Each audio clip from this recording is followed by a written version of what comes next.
Ya hay fecha para el primer juicio que podría comenzar a tambalear los cimientos de Pedro Sánchez. El próximo 7 de abril, el Tribunal Supremo ha fijado esa fecha para comenzar el juicio oral contra José Luis Ábalos y Koldo García en prisión preventiva desde finales de noviembre. Los abogados de ambos han intentado en estos últimos meses por todos los medios anular, cancelar o posponer esta cita, pero los esfuerzos han sido en vano. El propio Ábalos a inicios de este año entregaba su acta como diputado para intentar eludir al Tribunal Supremo y que su causa fuera llevada desde la Audiencia Nacional, pero tampoco sirvió para cambiar el cauce de este juicio que arrancará en el Tribunal Supremo.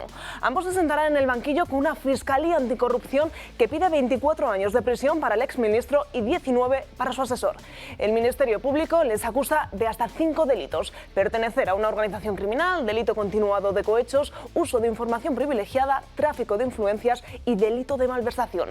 También citado ese día Víctor de Aldama. Para él piden 7 años, que podría reducirse por su continua colaboración con la justicia. Sobre esa fecha se sabe que no habrá careo entre Aldama y Koldo García, ni tampoco prueba del polígrafo, como sí había solicitado la defensa de este último. Importantes e incluso claves podrían ser los testigos de este juicio. Francina Armengol, presidenta del Congreso, o el ministro Ángel Víctor Torres podrían ser los primeros de una larga lista de hasta 75 testigos y más de una veintena de peritos. La duración de este juicio aún no se conoce, podría extenderse durante mes y medio. Un mes y medio de calvario para Pedro Sánchez, porque podrían salir a la luz todavía más datos, más pruebas de que él sí conocía toda la trama de su mano derecha. Abril será un mes clave para Pedro Sánchez, pero también lo será mayo, cuando la audiencia de Badajoz juzgue al hermanísimo a partir del 28 de mayo. En medio de todo el caos internacional, con una política nacional manga por hombro y unas autonomías donde el Partido Socialista cada vez pierde más peso y podría estar camino de su tercer debacle, Pedro Sánchez intenta achicar agua en un momento en el que lo peor podría estar por llegar.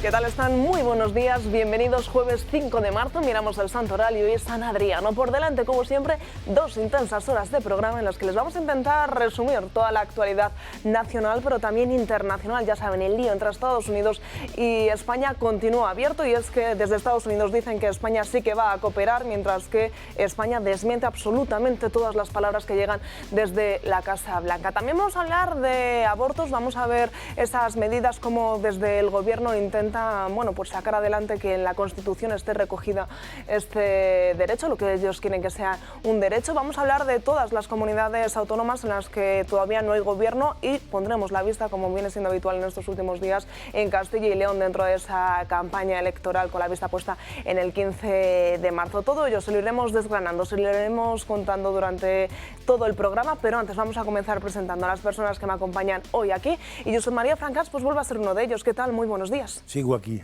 ¿Sigues? Sí, sigo vivo y sigo aquí. Bueno. A ver, creo que ayer Pedro Sánchez, definiendo su política, dijo que se podía resumir en 4 palabras, ¿no? No a la guerra. Eso es. Bueno, se puede resumir en menos. Podría dejarlo en 3, me da igual, o sea que me da igual la política. Incluso en el chi lo sa, que creo que sería la más clara, aunque sea italiano, ¿eh? O I don't know, que sería inglés. O en 2 palabras, ustedes sabrán, o tú dirás, o incluso en una, imaginen, o en una más definitiva, votos. Su política se resume en votos.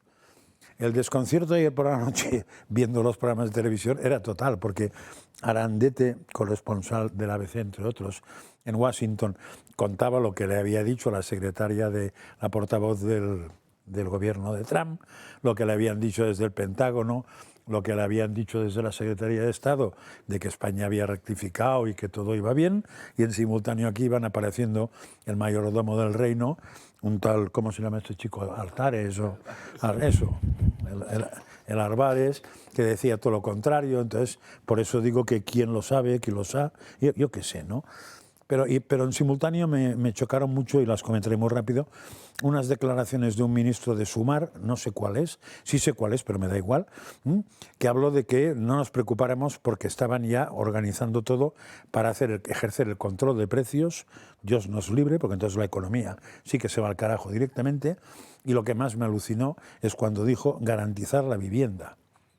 Claro, garantizar la vivienda quiere decir que expropiar la vivienda, porque la única manera de garantizar que un señor que no tiene vivienda tenga vivienda es o construir vivienda, que no da tiempo, o que se la cojan a otro. Entonces, yo le recomendaría a esta panda de zánganos que como mínimo lean a Tocqueville La democracia en América y busquen solamente eso, el valor político de la palabra garantizar.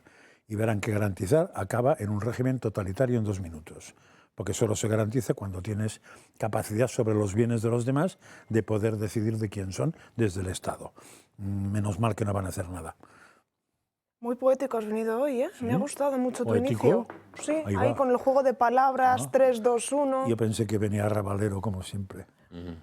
Don Luis del Pino, muy buenos días. Muy buenos días. Yo creo que lo de Sánchez se podría resumir también en 3 palabras. Yo estoy bien. También, sí. No he comido. En no 6. he comido. Si quieren 3. Ayuda, que la pidan. O en 7. Son las 5 y no he comido, ¿no? Eso es Sánchez. Pero sobre todo, yo creo que se puede resumir en algo muy simple. Es un puñetero maestro en reírse de sus votantes. Anda con el no a la guerra, mientras está mandando ya una fragata para Chipre a ayudar allí en las tareas de la OTAN. Se ríe de sus votantes con todo el descaro y con toda la impunidad. Y además es que se lo merecen sus votantes, ¿qué quiere que les diga? Roberto Marín, muy buenos días, bienvenido. Muy buenos días, ¿cómo estás? Y Arturo Moreno, bienvenido, ¿Qué tal? buenos ¿Cómo días. estás, Natalia?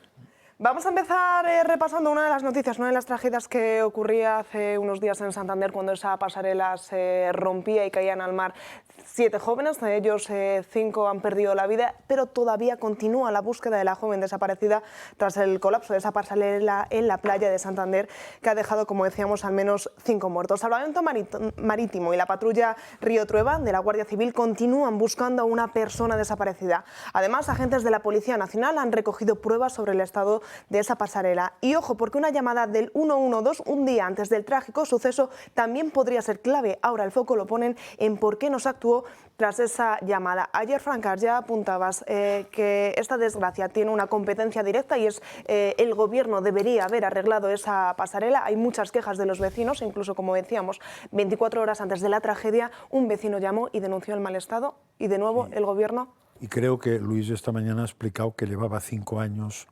eso en condiciones penosas, sí, o algo parecido. Luego ya me han mandado, porque la duda era, esto lo construyó el gobierno central, y la duda era, y el mantenimiento, y por lo visto hay un contrato por ahí firmado con el ayuntamiento, que es competencia del ayuntamiento de Santander. ¿Del ayuntamiento? El mantenimiento. Pues entonces el problema no tiene el ayuntamiento. Tiene un problema. Sí.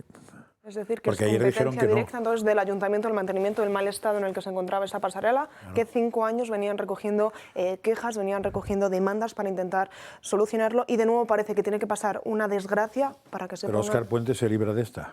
O sea que sí, tenemos Óscar Puentecitos en otros sitios que han aprendido el sistema de que mantenga Rita la cantadora. Está bien pensado. O sea que los virus se extienden rápidamente. Venga, nos metemos de lleno en los comicios autonómicos. Empezamos por Extremadura. Ya saben que ayer se tenía lugar esa segunda sesión del pleno de investidura a María Guardiola y, como era de esperar, como les contamos aquí, no contó con el apoyo suficiente para ser investida en esa primera votación. Vox dijo que no a María Guardiola. De momento todo habrá que esperar, habrá que ver si llegan o no a un acuerdo para la segunda votación que tendrá lugar mañana en la Asamblea de Extremadura. María Guardiola ha perdido la primera votación de investidura tras el rechazo de Vox. Todos los grupos, excepto el PP, han votado en contra de que la candidata popular revalide su cargo como presidenta de la Junta de Extremadura. Antes de la votación, los de Abascal ya habían adelantado su no. Dice Óscar Fernández que aún queda mucho por concretar, pero que la mano sigue tendida. Aquí no hay grises, hay blancos o negros.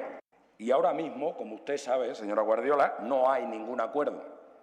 Por lo tanto, Vox no apoyará a la candidata del Partido Popular. Sin embargo, a pesar de todo, nosotros seguimos dispuestos a llegar a ese acuerdo. El voto de Vox era decisivo, ya que Guardiola necesitaba mayoría absoluta. Sin embargo, y como era de esperar por declaraciones previas, la presidenta en funciones no ha logrado ser investida. El viernes se someterá a una segunda votación y, a diferencia de la primera, Guardiola solo necesitará mayoría simple, es decir, que bastaría con la abstención de los de Abascal. Los populares han lamentado que Vox vote lo mismo que el PSOE. Nadie entiende que ustedes hoy vayan a votar exactamente lo mismo que el Partido Socialista de Pedro Sánchez. Pero desde Unidas por Extremadura han sido mucho más contundentes. Sus negociaciones no solo han sido un culebrón bochornoso, esto es un absoluto polvorín. Esta gente no se va a entender. Aún así, la presidenta en funciones asegura que no ve impedimento para llegar a un acuerdo con Vox y ha pedido a los grupos hacer una lectura responsable de las elecciones. Y desde esa realidad democrática, lo que tenemos que hacer es pactar, buscar un acuerdo que sea justo con los resultados. Sinceramente, señor Fernández, yo no veo impedimento para hacerlo. Usted sabe perfectamente que muchas de las cuestiones que usted ha puesto aquí encima de la mesa ya están acordadas. Lo que hay que hacer es sentarse a trabajar, insisto, disposición absoluta, 24 horas del día, todos los días de la semana. Pues mañana tendrá lugar esa segunda votación en la que, como acabamos de escuchar, la abstención de Vox daría esa presidencia a María Guardiola, pero todo hace indicar que no se abstendrá Vox. No, no se abstendrá. Yo creo que todo esto es una puñetera vergüenza. No, es broma. No me parece una puñetera vergüenza. Me parece que ayer se produjo, bueno, pues algo que ya era esperado, que iba a salir que no, mañana volverá a salir que no a María Guardiola, y después de eso pues se van a abrir unas negociaciones donde al final se llegará a un acuerdo, posiblemente una vez que ya se haya votado en Castilla y León. Yo me quedo de lo de ayer pues con las llamadas al amor que se lanzaron tanto Guardiola como Vox. Guardiola dijo que está dispuesta a llegar a un acuerdo con Vox y que van a negociar y van a seguir negociando, y los de Vox dijeron que iban a votar no en esa sesión, pero que encantados de negociar y de seguir negociando. Y al final pues habrá acuerdo, porque es que no puede no haberlo, o sea, es que los números son los que son, y al final pues tendrá que ser presidenta Guardiola, y tendrá que ser presidenta Guardiola con Vox o bien dentro del gobierno o bien marcando claramente la línea política, no sé, pues llegarán al acuerdo que sea. Y será bueno para los extremeños. A mí me da la sensación de que falta cortejo. Cortejo, sí. Y que, a ver, esa pareja ya se fueron a vivir juntos y acabó fatal. Sí. Igual un fin de semana juntos en una montaña, bien asolados, pues y, se ven... Intercambiarse unas flores... Sí, no, y alguna cosa más, ¿no? Bomboncillos. Igual un contacto cercano, pues ves los repliegues del cuerpo y dices, cuadrará eso, ¿no? Habrá acoplamiento, no lo sé. Pero vuelvo a decir lo que dije ayer y que repetiré siempre.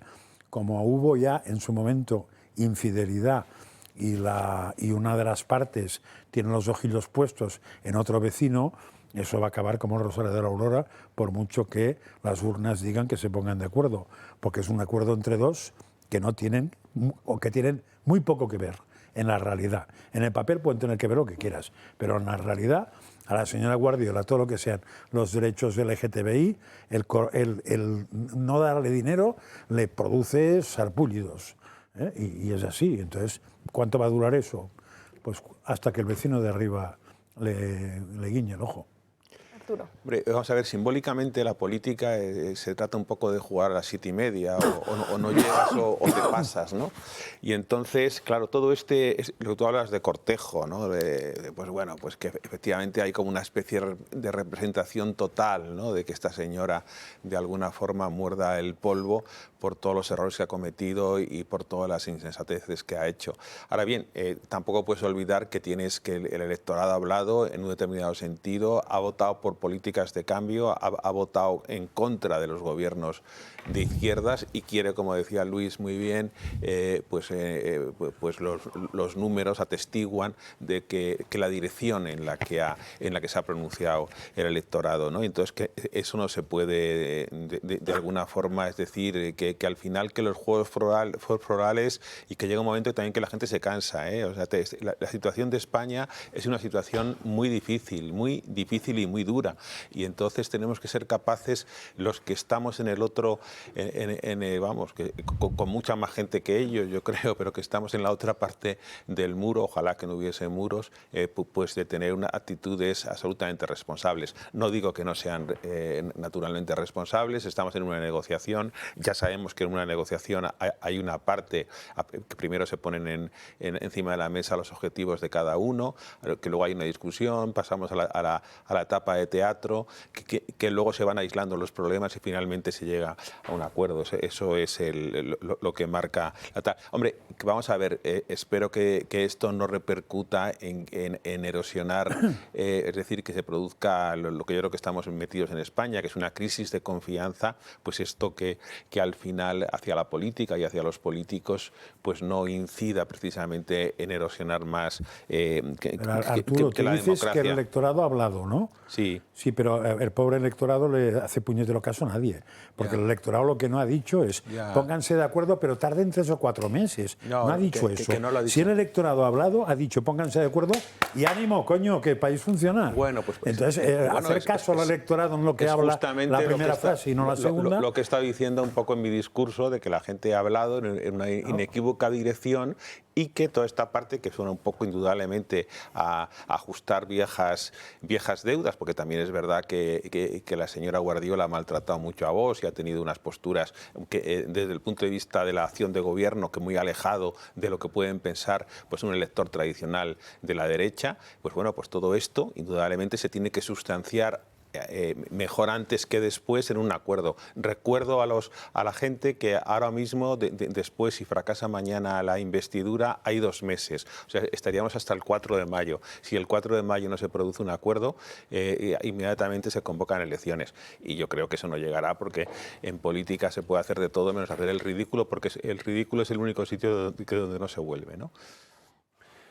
Roberto. Bueno, pues yo sinceramente creo que hay más cosas que nos unen a que nos desunen. Claro. Y yo creo que por aquí ya hemos pasado, lo habéis hablado todos, anteriormente eso ya lo hemos vivido en Extremadura. Y yo sí que creo que al electorado hay que escucharle. Y yo sí que creo que aquí todas las partes, incluida la de mi partido, llegan tarde, sinceramente. Yo creo que un domingo por la noche, previo a las Navidades, se habló, las urnas hablaron. Es cierto que yo hubiera dejado ese periodo estival pasar y a principios de enero hubiera presentado un acuerdo respetando lo que ha dicho la gente de las urnas. Es cierto que aquí yo creo que, igual que asumo la parte de mi partido, que creo que tendría que haber acelerado, o no sé si cuando habláis del cortejo, de los juegos florales que hablabas tú, Arturo, es cierto que podíamos haber hecho mucho más, pero también es cierto que estamos hablando con un posible compañero de viaje que, claro, aquí hemos vendido como ganador de las elecciones y no han ganado ninguna elección, son los terceros en este caso, ¿vale? Tanto en Extremadura como en Aragón. Yo sí que entiendo que hay que llegar a un acuerdo, que hay que buscar esos puntos comunes, que hay que ponerlo en marcha, que hay que fomentar el diálogo, pero sabiendo dónde está cada uno en cada momento. Entonces, que unos evidentemente pueden cortejar más, es cierto, pero también es cierto que otros no pueden pedir tanto como a lo mejor están pidiendo. Entonces, que realmente nosotros, yo creo que lo que nos han dicho las urnas es muy claro. Tenemos un adversario político que en este caso es Pedro Sánchez y todo lo que deriva de él, y en concreto, tanto en Extremadura como en Aragón, podemos ver que los candidatos del Partido Socialista están íntimamente ligados a lo que es el presidente del Gobierno. O sea, esos resultados sí que han sido para el presidente del Gobierno. Por lo tanto, que Vox y el Partido Popular tienen que unirse evidentemente en ese sentido y buscar los puntos que les unen, y al margen de lo que decía Luis, dentro o fuera de Gobierno, pero yo sí que creo que hay que facilitar que María Guardiola sea presidenta de Extremadura, como Jorge Azcón de Aragón, y efectivamente luego a lo largo de esa legislatura ir trabajando, ir dialogando, ir buscando esos puntos en común, ir cumpliendo ese acuerdo programático, ¿no?, que incluso haya podido acordar, pero que los ciudadanos lo que piden es que sea ya, que no dejemos pasar, porque luego se convierte, decía él, además, caer un poco en la desidia de los ciudadanos. Los ciudadanos te están diciendo y te están mandatando, ¿no?, que por favor, que gobernéis ya, que lleguéis a las urnas, además con una amplia mayoría, pues es que lo que no entiendo es cómo, en vez de buscar a lo mejor esos resultados electorales en las próximas elecciones, atajamos y vamos resolviendo elección por elección, porque dejado vista acá, ahora por ejemplo decía el 4 de mayo ya, y si luego convocamos las andaluzas y resulta que Aragón no ha salido como pensábamos y tal, va todo condicionado, entonces ¿qué nos vamos a verano? Convocamos otra vez elecciones, entramos en un bucle que la gente va a decir, señores, váyanse a su casa. Yo no entiendo dónde están, en ese sentido, los problemas, ¿no?, mayoritarios, porque yo creo que tendríamos que, pues eso, olvidar quizá lo que nos diferencia y buscar lo que nos une, que estoy convencido que nos une mucho más que nos separa. A mí me Pues gustaría... esta frase misma ya tiene su mérito. O sea, tú dices que os une mucho más que os separa. Yo casi estoy seguro que a ti sí, pero estoy seguro que a ella no. Que la señora Guardiola no le unen más cosas que las que le separan de Vox. Estoy seguro que no es así. Que puede tener que tragar porque no le queda más remedio. Pero primer punto. Segundo punto que me parece alucinante. Incluso Luis da por supuesto que eso probablemente va a cambiar según las elecciones siguientes, ¿no? Según las elecciones de Castilla-León. Todo influye, que claro. entonces es cuando ya... No, pero no os dais cuenta entonces que eso sí que con la realidad de la gente no tiene nada que ver. Nada que ver. O sea, nos hemos tragado mentalmente, los que en teoría ya no somos políticos, tú sí, quita. Yo me quito. Nosotros ya no, sí. Que la mentalidad del político es la buena. Es decir, todo es puto teatro. Pactaré, depende de cómo vaya la siguiente, Eso la es lo que otra. puede ser. Y coño, y al ciudadano de Extremadura y de Cáceres, ¿qué puñeta le importa lo que pasa en Castilla y León? ¿De qué va a hablar de Castilla y León? Don Josep María, desdramaticemos. Vamos a ver, en Hombre, Holanda... es tomar el pelo a la gente, eso. En Holanda ha habido unas elecciones en octubre del año pasado. ¿Sabe usted cuánto tiempo se ha tardado en formar gobierno? 6 meses. ¿Por qué? fatal. Pues porque han estado negociando, Pues porque fatal. se sientan los equipos y entonces están, a ver, este presupuesto, no, pues yo eso no... Oye, ¿y esta línea programática? No, yo eso no te lo acepto porque es mi línea roja. Pero eso no Y tiene hay nada que ver con los negociar. tiempos, ¿eh? No. Eso tiene que ver con no ponerse de acuerdo. Si yo no me pongo de acuerdo contigo algo, sí. Pero si no me pongo de acuerdo, digo, no, ahora no. Me pondré de acuerdo en verano, porque ya me habré ido de vacaciones pagadas. Yo creo No es lo mismo, ¿eh? Yo creo Y hay que no me hagas hay trampa. que ser conscientes No me hagas trampa, de que una cosa es las ideas la y opinión otra los pública tiempos. tiene su importancia. Entonces, es lógico que antes de unas elecciones como las de Castilla y León o como las de Aragón antes, pues entonces el PP tenga que cuidar más los mensajes y no quiere lanzar el mensaje al electorado de que se bajan mucho los pantalones. Y los de pues es Vox que el no PP quieren ha lanzar ganado, pues vamos el mal. mensaje Es que- al electorado de que se bajan mucho los Si pantalones. es que el PP la negociación ya parte ganador. No pasa nada, Para mí hay que pasa hacer una mucho. negociación que esté bien y que se esté seria. Que es después de las elecciones de Castilla y León, estupendo. Pero una última cosa muy breve. A mí me gustaría romper una lanza en favor de María Guardiola. María Guardiola no soporta a Vox. María Guardiola está lejanísima de Vox y sin embargo se ha tragado su orgullo y en la sesión de investidura ha dicho que son muchas más cosas las que le acercan y que va a seguir negociando. Oye, pues eso también tiene su ¿Y mérito. cuánto El durará político eso? tiene que Eso- saber tragar sapos. Pues eso es lo que Vox tendría que reconocer y negociar a su justa medida y reconocer que son los terceros, que no han ganado ninguna elecciones, que les ha ganado María Guardiola. Terceros y que pero todo el mundo- necesarios, ¿eh? Sí, Que sí, es lo malo. No, pero absolutamente. malo. Pero que es muy difícil, claro, es muy difícil sentarte en una mesa de negociación creyendo que el poder es todo tuyo. No, ya, pero claro, fíjate, es que no fíjate puede en Junts, ser. 7 votos, como le Claro, lleva a por Pedro eso te Sánchez. digo. Y la vamos. diferencia, Luis, la diferencia entre Holanda y España es que en Holanda no tienen a un Pedro Sánchez que esté destrozando el país como lo está haciendo aquí España. Yo creo que esto es una medida urgente y por responsabilidad política tendrían que ponerse de acuerdo cuanto antes. De todas formas, como si vais decía eso de cuando se despertó el dinosaurio seguía ahí, ¿no? Y entonces, es decir, los problemas que ahora mismo se están analizando y sobre los que se intenta llegar a un acuerdo, ahora o dentro de 2 meses van a seguir ahí. Es decir, es que el asunto no da tampoco para mucho más. Es sentarse y decir, a ver, decías tú con mucha... en fin, me ha parecido muy bien eso de que nos une más de lo que nos separa y yo creo que hay que ir también por el discurso de los puntos comunes más que por las diferencias.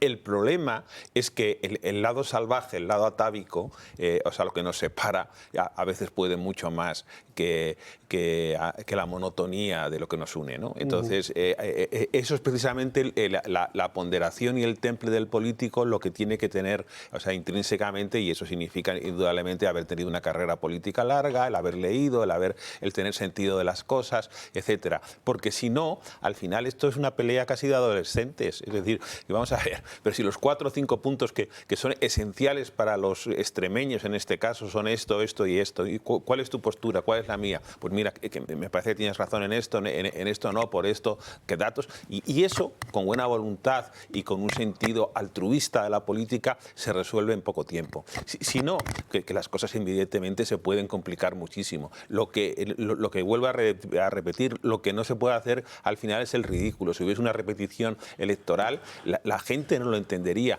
Y yo creo que el papel de Vox, el papel catártico de Vox, y por lo que la gente está un poco harta de los dos grandes partidos, es porque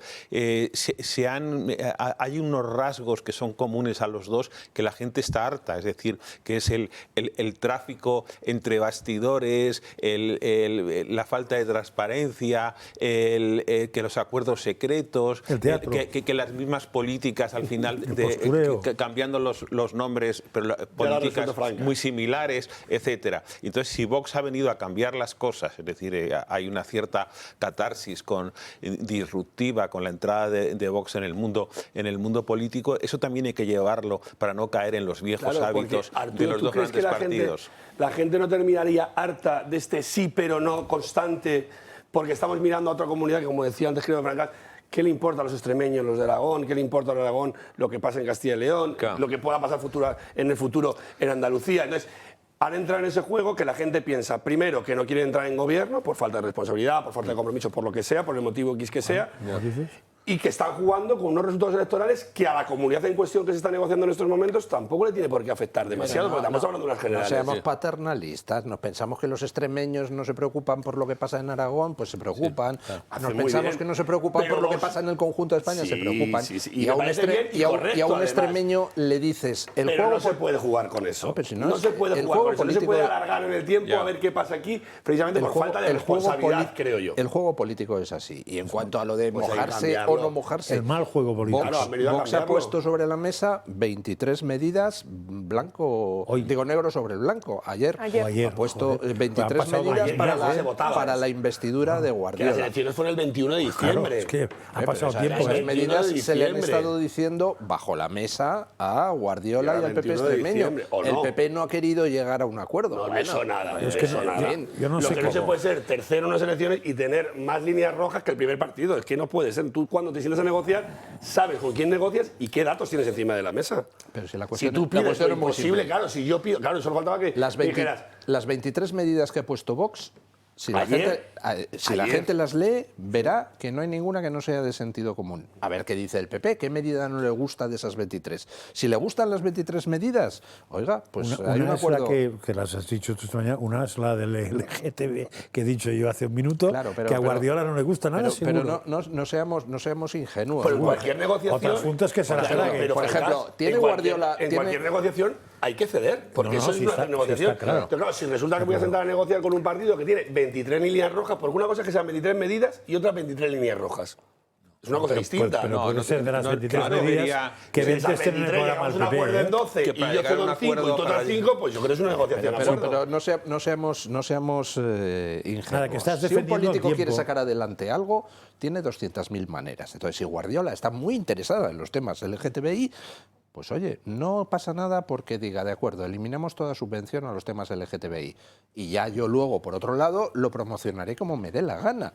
Si hay consejerías para parar un tren, entonces si resulta que se eliminan esas subvenciones, nada impide que Guardiola, ella personalmente, se comprometa con la causa LGTBI a través de la, yo qué sé, de Sibuana. Es que tampoco te pueden dar a negociar para decir Sibuana todo el rato. Pero no creo que sean, vamos, en mi opinión, no creo que sean líneas rojas. Yo creo que es que nosotros que planteamos estas 20 o 23 medidas y tal, no hay que estar absolutamente de acuerdo en todos. Por supuesto que caben matices y caben llegar, a lo mejor hay alguna que hay que desechar porque realmente en la negociación convences de que eso no es posible. Eso forma parte también del espíritu del político y de la altura del político, ¿no? Y luego lo que me parece, lo que sí me parece importante es que, claro, aquí hay un riesgo que los políticos miden con tal, porque claro, al final, si por ejemplo el PP asume todos los postulados de Vox, pues llegará desde el punto de vista de la izquierda, del discurso de la izquierda,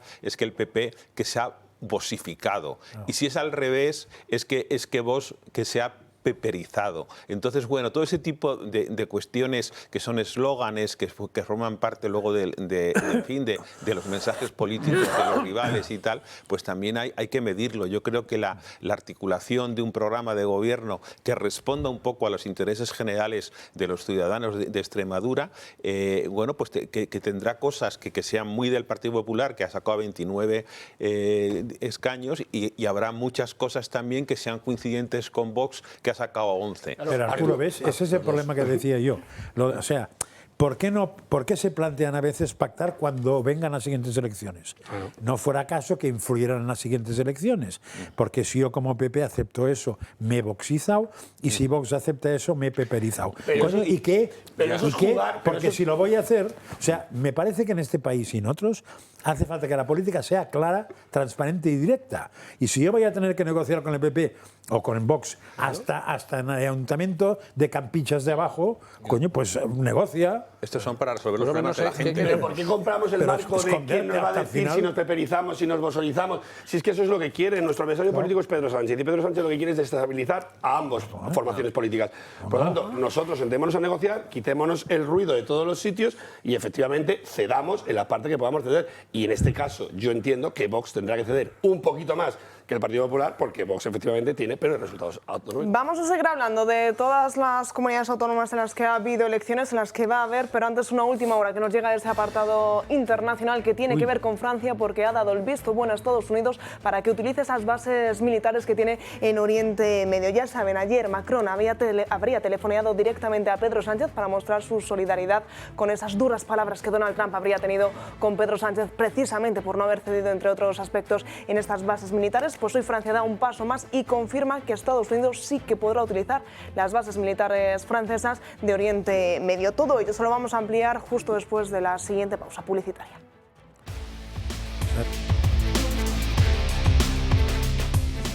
¿Sabías que las horas más caras de la electricidad son justo cuando más la necesitas? Mañana y noche la luz se dispara y tu factura también. Con el nuevo modelo de autoconsumo remoto con baterías de comunidad solar, almacenas la energía que producen tus paneles situados en un parque solar durante el día y la usas cuando el precio de la luz es más cara. Producción, almacenamiento y ahorro, todo en un mismo proyecto y listo para cualquier vivienda. Pisos y casas que no pueden instalar paneles en el tejado están de suerte. Únete al cambio y protégete de las subidas de la luz. Llama ya al 980 28 12 o entra en comunidadsolar.es.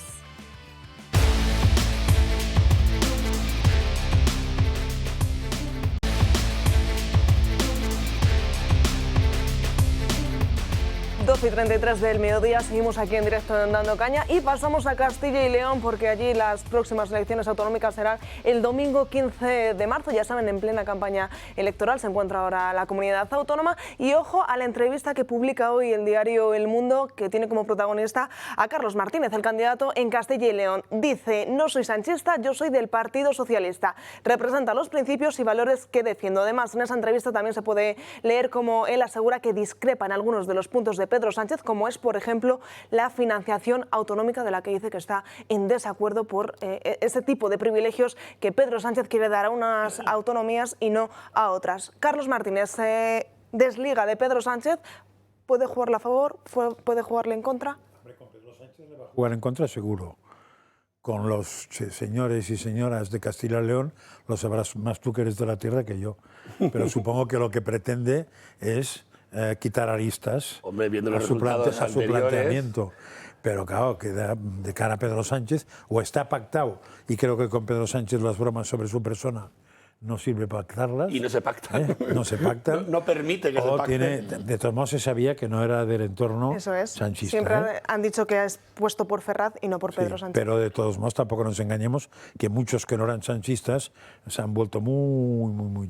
Y en general el que lo es menos acaba siéndolo más. Eso pasa con Sánchez y con el que quieras. Se llama ser más papista que el Papa. Y es muy viejo este sistema. Yo decía, Natalia, que estaba puesto por Ferraz más que por Sánchez. Ferraz y Sánchez son exactamente lo mismo. Lo que pasa que sí que es verdad. Yo creo que este candidato está puesto más por Castilla y León, por sus compañeros de agrupación de Castilla y León, que yo entiendo que habrán hecho frente común cara a él para que estar todos en las listas y demás, y sí que es verdad que lo que le salva a priori, o lo que pretende que le va a salvar a priori, es que no está puesto por Pedro Sánchez de manera directa, no es un ministro de Pedro Sánchez, no es nadie de la... El de Extremadura tampoco era sanchista, y fijaros, ¿eh? Bueno, pero fíjate, no era En sanchista, teoría era sanchista a medias, ¿no? Era sanchista a medias. No, era el antisanchista hasta que fue el padrino del hermano. Por eso te pero digo, era entonces, ideológicamente se convirtió, antichascista. arrepentidos los quiere el señor. Pero es verdad que en este caso de Castilla y León los resultados electorales, bueno, pues es verdad que anuncian, o podemos advertir que va a haber otra debacle del Partido Socialista, pero no sabemos si tan sonada o no como las anteriores, por quizá esta política que está haciendo ahora de desmarcarse absolutamente del sanchismo, que yo creo que cara a las urnas le beneficia. Sí, pero anda que como le vaya peor, le van a achacar que es por eso, ¿eh? Por eso, entonces, él se lo ha jugado. Yo creo que viendo los resultados de sus compañeros anteriores y de lo que se adivina que va a ocurrir en Andalucía con la vicepresidenta... Debe tener pues encuestas muy malas.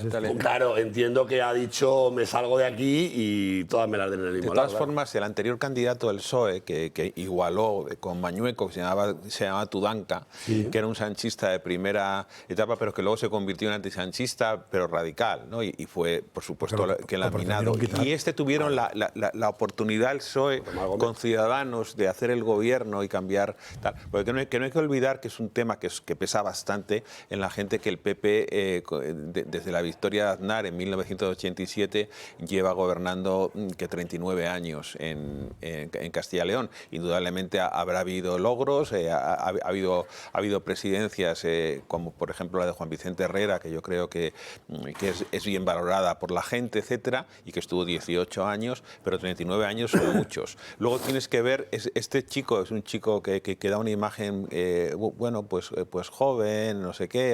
Como alcalde de Soria, cuando hay elecciones siempre barres, está cerca del 50%. Lleva 19 años como alcalde de Soria y 15 de ellos ha ganado con mayoría absoluta. Con mayoría absoluta. En las actividades juveniles. Y entonces yo creo que es un candidato que quizá no da la imagen tan ideológica y tan pelma que pueden dar los candidatos sanchistas, de que el PP, que lleva muchos años gobernando, quizá Mañueco tampoco es una persona que levante a la gente de sus asientos y que tenga una capacidad de liderazgo como otras personas. Y luego pues hay un Vox que yo de alguna forma estoy siguiendo la campaña electoral, los actos públicos tanto del PP como de Vox y tal, y veo que va muchísima gente a los mítines, y que Santiago Abascal, que tiene una permanencia, está permanentemente allí, el otro día en Aranda del Duero, en Ponferrada, en El Bierzo, en Arévalo, en no sé qué, y eso al final... En una circunscripción pequeña, en una circunscripción regional pequeña, que sin embargo tiene la extensión más grande de España, porque ocupa el 18,4% del territorio, pero sin embargo es una... por ejemplo, en Ávila son 7 diputados, que es la menor, y luego Valladolid es la que más tiene, pero incluso yo creo que en muchas circunscripciones es posible, de las 9 que hay, que Vox esté por encima del PSOE. Es decir, las encuestas, la última sociométrica, está dando que el PP perdería un poco, pero se quedaría prácticamente igual. Que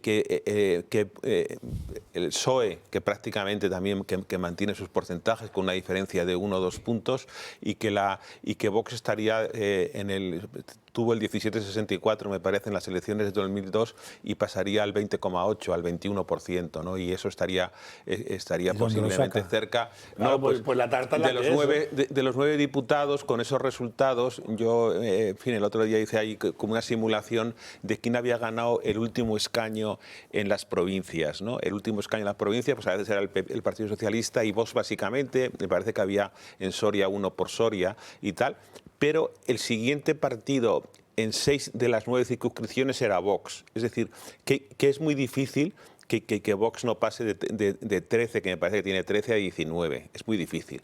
De 19 a 22, que si llega al 22%, 23, 22,5, 23, entonces ahí puede tener 22. Pero los 19 yo creo que es muy difícil, según los estudios técnicos, es decir, no en las encuestas, de que Vox que no pase y con el 20%, 21%, que no pase a tener 19, porque en 6 circunscripciones el último escaño lo pierde el PSOE y siempre aparece Vox como el que lo podía haber ganado. Yo creo que tenemos que dar más importancia de la que le estamos dando a las palabras del candidato del PSOE en Castilla y León. El candidato del PSOE lo ha puesto Sánchez. Dice ahora que no es sanchista. Uy, empiezan a detectar que la marca Pedro Sánchez es tóxica y que no le da votos. Eso es importantísimo. Se lo han detectado Eso lo han detectado todos. Lo que pasa es que es verdad que se ha atrevido a decirlo. Claro, pero ¿por qué? Se ha atrevido a decirlo. Porque estará yendo por los pueblos, estará yendo por las calles y la gente le estará diciendo, pues mira, tú me caes muy bien. Dice, pero es que no puedo votar a un partido que tiene a Pedro Sánchez. ¿Pero tú crees que Pilar Alegría pensaba que llevar el nombre de Pedro Sánchez detrás era positivo? Por ejemplo. Claro, es que no era así. Lo que pasa es que no sea lo que pasa. Porque sin Pedro Sánchez Yo para no existe. empezar cuestiono lo primero, lo de Pilar Alegría pensaba. Vamos a avanzar con más temas porque la semana pasada el Consejo de Estado dio esa luz verde para blindar en la Constitución el aborto. Esta información nos la amplía María Vallejo. ¿Qué tal? Buenos días, cuéntanos. Muy buenas tardes, Natalia. Pues el Consejo de Estado ha emitido un dictamen favorable a la propuesta del Gobierno para blindar el mal llamado derecho al aborto en la Constitución. Así lo anunció la semana pasada Pedro Sánchez durante el arranque de campaña electoral de Castilla y León. El Consejo de Estado ha emitido un informe favorable para blindar en la Constitución el derecho a interrumpir voluntariamente el embarazo. Y bueno, yo ya sé que vendrá el PP, que dirá la de ultraderecha, ya está Sánchez con sus cortinas de humo. No, pero es que esto no es un juego de palabras. ¿Por qué nosotros proponemos blindar el aborto en la Constitución? Porque sabéis que eso está legislado, que hay una ley, pero es una ley que no se cumple. El pasado mes de octubre, el Consejo de Ministros acordó pedir un informe al Consejo de Estado para iniciar el trámite para blindarlo en la Constitución. Con esto se busca reconocer el derecho de la salud, encomendando a los poderes públicos a establecer un sistema que lo garantice. Esto viene a raíz de que hay comunidades autónomas que todavía han incumplido esa ley que regulaba el aborto e incluso las que se han negado a realizar un registro de médicos objetores de conciencia. Pero esto es solo el primer paso para que ese mal llamado derecho termine blindado en nuestra Constitución. Muchas gracias, Marien. Y para hablar de todo este asunto, para ampliar toda la información, estamos con Álvaro Ortega, director de Fertilitas y presidente de Más Vida. ¿Qué tal? Muy buenos días. ¿Qué tal? Muy buenos días, Natalia. Álvaro, cuéntanos cómo recibís esta medida, este paso adelante del Consejo de Estado para intentar blindar constitucionalmente el aborto.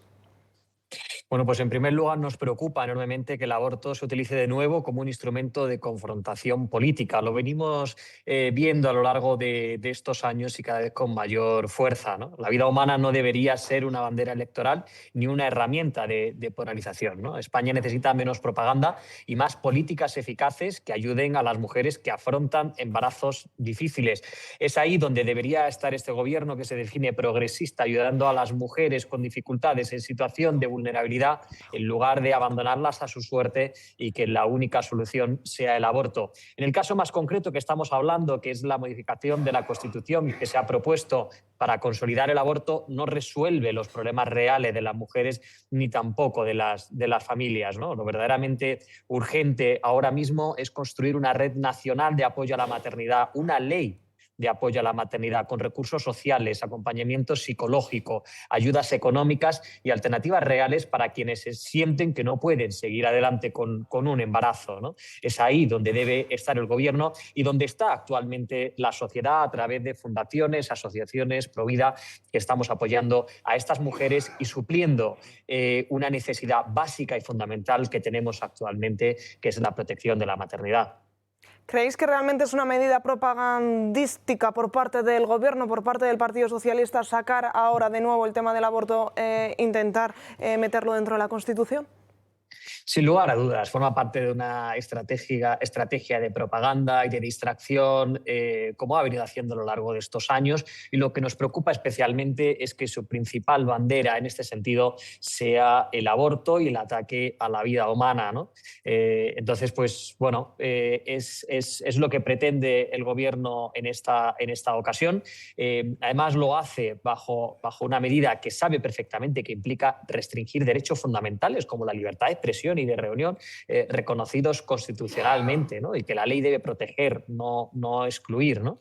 Y bueno, pues nos entristece profundamente también que no se esté preocupando por proteger a la mujer embarazada en situaciones de dificultad, y es lo que nosotros pues venimos abanderando, venimos pidiendo, y vamos a seguir haciéndolo desde la sociedad civil y cubriendo todo lo que no está haciendo el Estado, ¿no? ¿Por qué creéis que el gobierno prefiere no proteger a la mujer embarazada? ¿Por qué creéis que se ha puesto de ese lado, del otro lado precisamente?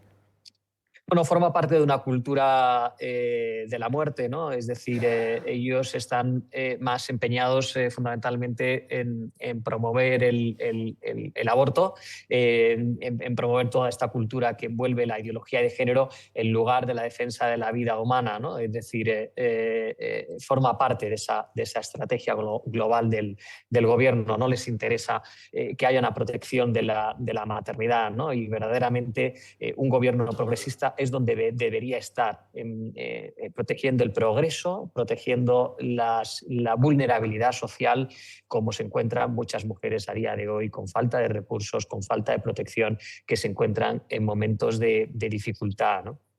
Álvaro, recuérdanos cómo ayudáis vosotros directamente a todas estas mujeres que se encuentran en ese momento. Bueno, pues cualquier mujer que se encuentre en una situación de dificultad o de vulnerabilidad tiene que saber que son muchas las fundaciones provida asistenciales que hay ahora mismo en España. Está la Fundación Red Madre, Adevida, Provida, Maternity. Nosotros desde la Fundación Más Vida, más concretamente de la que soy presidente, apoyamos a estas mujeres embarazadas con distintas campañas solidarias, pues como la que tenemos próximamente con motivo del Día de la Madre, que es la campaña Ser Madres la Leche, de recogida de leche maternizada para madres sin recursos, con el fin de ayudarles con un bien básico y fundamental, que es la alimentación de sus hijos, ¿no?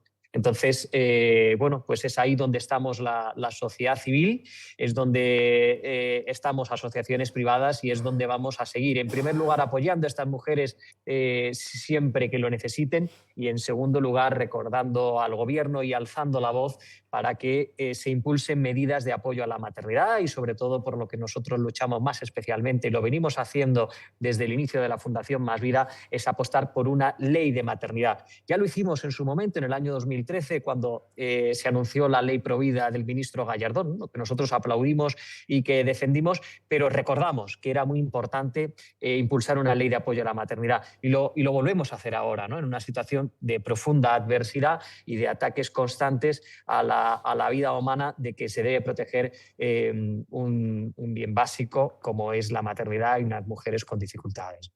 Por último, Álvaro, ¿creéis que más pronto que tarde será recogido este derecho en la Constitución, el derecho al aborto? Este primer paso por parte del Consejo del Estado, en un primer momento tan solo es una muestra de apoyo, no tiene mucha más validez, pero ¿creéis que finalmente sí que se recogerá? Nosotros creemos y tenemos la esperanza de que no se materialice, porque estamos hablando de una reforma de la Carta Magna que habría que acometer una serie de acciones, pues como la disolución de las Cortes. Es verdad que el Gobierno está jugando con una herramienta que permitiría hacerlo sin la disolución de las Cortes y sin una mayoría de 3/5, pero confiamos y esperamos que no llegue a materializarse y que se quede en lo que realmente es objetivo del Gobierno, que es una estrategia de propaganda. Nosotros, por parte de la sociedad civil, de Fundación Más Vida y todas las asociaciones pro vida en su conjunto, vamos a luchar porque esto no ocurra, ¿no? Y tenemos próximamente una cita muy importante, que es la Marcha por la Vida, donde celebramos el Día Internacional de la Vida, y donde esto lo recordaremos de una manera muy especial y alzando la voz alto y claro para defender la vida y la maternidad. Álvaro, muchísimas gracias por atendernos y muchas gracias por la gran labor que desempeñáis. Muchas gracias, es un placer. Gracias por dar voz a esta causa. Muy buenos días. Gracias. Francas. Es que hay una cosa que no estoy de acuerdo, que es cuando se habla de que es un tema propagandístico o electoral. Eso no es así. Es un tema de fondo ideológico y de batalla cultural. Si fuera solo propagandístico y electoral, se limitarían a globosonda, a que pasen las elecciones y otra cosa mariposa. Aquí lo que se trata es de destruir la familia, destruir el matrimonio y destruir la normalidad en la mujer, que es que para si quiere parir. Eso es lo que se trata. Con lo cual es cargarse la especie humana, o menos una parte importante, y atendiendo que estamos hablando de una función en que participan los dos géneros, le estás dando por saco a los dos. Porque el macho no es independiente de este fenómeno, porque en general no suele ocurrir sin su intervención. Segunda cosa que me parece muy interesante explicar. Justo para eso, para que no tenga que ir con la vía de derecho fundamental, que sería de los 3/5, convocar elecciones, disolver cámaras, convocar elecciones, Senado, Congreso, la Madre Superiora, justo para eso, lo que acaba de decir el Consejo de Estado es que eso puede formar parte del derecho de salud, que es otro derecho, no el del derecho a la vida, sino el del derecho de salud. Y entonces yo, sin haber leído lo que dice el Consejo de Estado, que me importa una puñetera mierda lo que digan esos tíos, porque meterse en esto es que no me interesa nada lo que puedan decir, porque deben tener el mismo cerebro que un pingüino remojado, lo que está claro es que vamos a analizar el concepto salud. Y vamos a ver, ¿la salud de quién? ¿Del no nacido? Puede ser que sea la salud del no nacido. Entonces estaríamos instaurando que la mejor salud es no nacer, es estar muerto. Con lo cual tenemos un sistema para ahorrar en sanidad mucho dinero. Que es cualquier señor que esté enfermo, la solución es otra cosa mariposa, ¿no? Es un sistema que no creo que nadie se atreva en su sano juicio a defenderlo, o sí. Pero puede ser que sea la salud de la madre. ¿Entenderíamos entonces que el embarazo es una enfermedad? Lo dejo ahí. Luis. Vamos a ver, no tienen manera de meter esto Lo meterán. en derecho. Lo meterán. No pueden meterlo en la Constitución. O sea, pueden coger y decir el Constitucional que no sé quién que ha hecho una interpretación extensiva de las leyes que hay, como está en el derecho, como está el derecho a la salud, entonces se autoriza. Claro. Pues eso es igual, eso no es meterlo en la Constitución. Para poder meterlo en la Constitución como derecho nuevo, entonces necesitas, quieras que no, una reformadura de la Constitución. No van a ir a ello. Por tanto, esto es simplemente ruido electoral, ganas de Sánchez para que hablemos de esto en lugar de que hablemos de los muertos que causa su nepotismo, de los muertos que causa su corrupción, de los muertos que causa su incompetencia suma, de todos los ladrones que le rodean a todos los niveles. Habla de esto, igual que te pone a tertulianas en la televisión para que monten ruido, da igual si lo que dicen es verdad o es mentira. El caso es bronca, el caso es follón, el caso es que se hable de cualquier cosa menos de que son unos ladrones, unos corruptos, unos nepotistas y unos incompetentes que nos están robando y encima hacen las cosas de tal forma que al final nos matan. Entonces yo me niego a entrar en ciertos debates. Porque fíjate que en este tema van tan en serio que el Constitucional llevaba 12 o 13 años sin haber resuelto el tema de la ley del aborto, y apareció el embajador de Pedro Sánchez y lo resolvió en menos de medio año. O sea, el tema del aborto puede ser que lo usen con fines lo que quieras. El tema del aborto es algo pero que es un tema para ellos. Porque impulsan la cultura de la muerte. Claro, es lo más. Pero que en este caso concreto, y eso puede concreto, ser que ahora sirva para eso solo. Es un pero señuelo. tampoco olvidemos que en Francia Macron ya lo colocó, que Macron intentó meterlo en la Constitución Europea. O sea, que es un tema que de fondo hay un equipo de gente, llámale lo que sea, yo no entro en conspiraciones de grupos, si son masones, si son la Internacional China o lo que sea, pero hay un grupo de gente empeñada en que en Europa el aborto acabe siendo un derecho. Y esa batalla la van a dar hasta que se encuentren que la gente se rebote y les mande a paseo. Roberto y después Arturo. Pues yo sí que es verdad, bueno, yo primero quería agradecer a Álvaro todo lo que, la labor que hace la Fundación Más Vida, como no puede ser de otra manera. Pero es verdad que yo creo que aquí se han dicho varias cosas y además, en cierto modo, todas lleváis razón. O sea, es verdad que yo creo que hay un problema muy grande de fondo, porque en cualquier caso es muy bochornoso que un gobierno o alguien que tenga responsabilidades políticas se dedique más a fomentar la muerte que la vida. O sea, es que yo creo que como primera idea creo que es tremendo, ¿no? Que un presidente de gobierno lo decía Álvaro bien en sus palabras, decía, hombre, es que un presidente que se presupone que es progresista, lo que querrá es que todo el mundo progrese, ¿no? Un poco en el sentido amplio de la palabra. Claro, aquí lo que estamos haciendo es en ese sentido recortar. O sea, en el momento que alguien apuesta más por la muerte que por la vida, pues yo creo que ya te está dando por lo menos unos tintes importantes de su idea que efectivamente va a ese fondo del que hablaba Francás.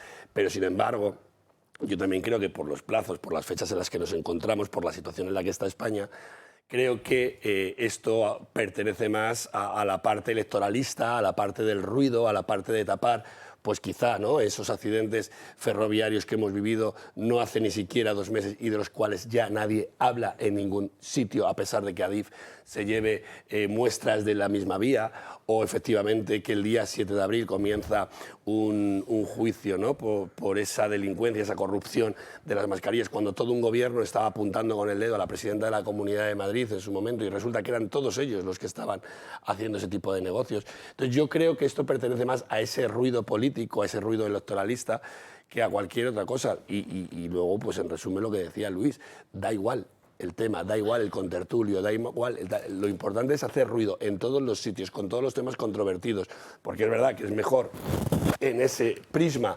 fomentar algo tan controvertido como la muerte, el aborto y tal, que fomentar la vida, los planes de natalidad, que al fin y al cabo es lo que España necesita, creo yo.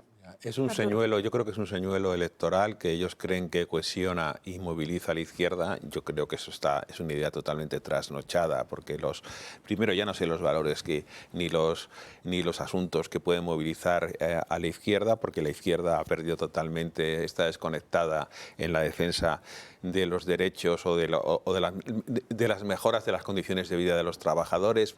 Está metida en causas identitarias que se diluyen en sí misma y que tienen escasa identidad.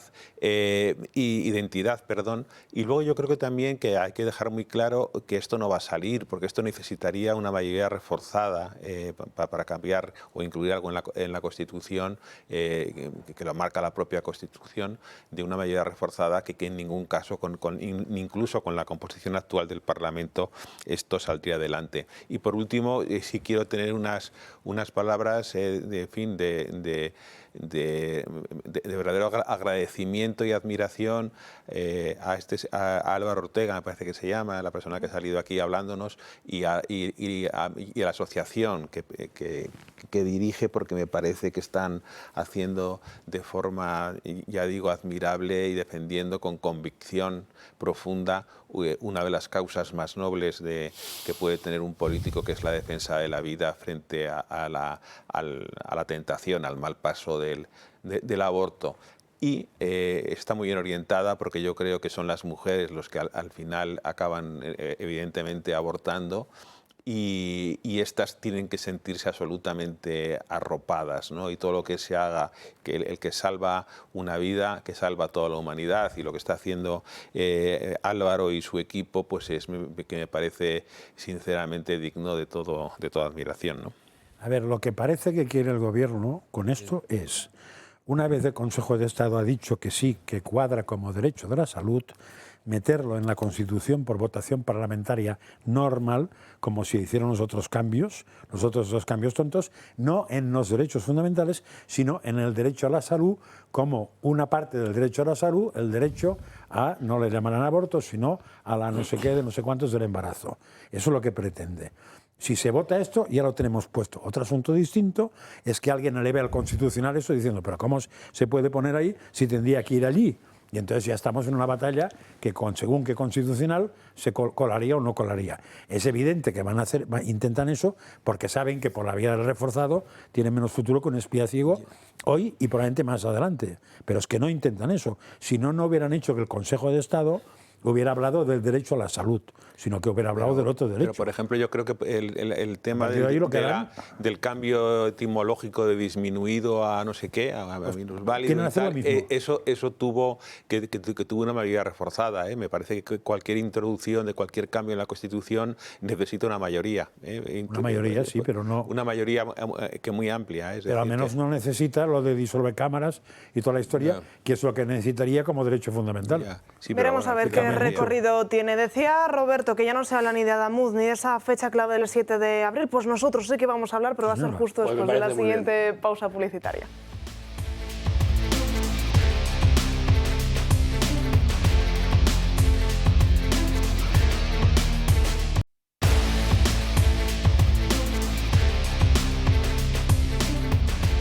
1:01 del mediodía, seguimos en directo en Dando Caña, y por cerrar el tema de las comunidades autónomas nos faltaba por tocar Aragón, y simplemente decirles que mañana la presidenta de las Cortes de Aragón comenzará esa ronda de contactos con el resto de partidos políticos. María Navarro iniciará los encuentros con los representantes de Izquierda Unida y los cerrará con la nueva portavoz del Grupo Popular justo en una semana. El próximo viernes será el miércoles cuando se reúna con Vox para intentar llegar a un acuerdo de gobernabilidad para formar gobierno. Tendrá que ser antes del 18 de marzo cuando María Navarro proponga una fecha para el primer pleno de investidura, que todo hace indicar que sería Jorge Azcún quien se presentase como ese candidato a la presidencia de Aragón tras haber sido el ganador de los comicios autonómicos en esta comunidad autónoma. Ahora sí, abrimos esa página internacional y lo hacemos con una imagen que nos trae positivismo, y es que los españoles vuelven a España, poco a poco están regresando, y es que un avión del Ejército del Aire y del Espacio ha aterrizado esta misma mañana en la base aérea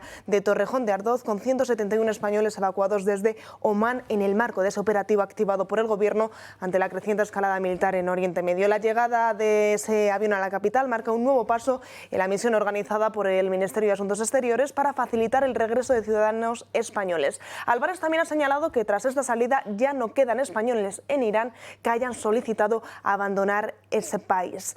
Además, se prevé que durante la jornada de hoy también se ponga a disposición nuevos aviones que consigan traer a todos aquellos españoles que están atrapados, por ejemplo, en Dubái. Un conflicto el de Estados Unidos, Irán e Israel, que estallaba de forma más grande, por así decirlo, el pasado sábado, ya saben, con ese ataque de Israel a Irán, pero que sin embargo el enfrentamiento entre Estados Unidos y España pues está ocupando gran parte de portadas. Ayer mismo desde la Casa Blanca aseguraban que España ahora sí estaba comenzando a cooperar con el país norteamericano, pero desde España decían que no, que todo eso era mentira. Vamos a escuchar las dos versiones. Respecto a España, creo que han escuchado el mensaje de Trump de ayer alto y claro. Tengo entendido que en las últimas horas han acordado cooperar con el ejército estadounidense. Lo desmiento tajantemente. Según venía para acá, me han llegado esas declaraciones, he tenido tiempo de poderlas ver y oír un poco. Lo desmiento tajantemente. Será la portavoz de la Casa Blanca, pero yo soy el ministro de Asuntos Exteriores del Gobierno de España.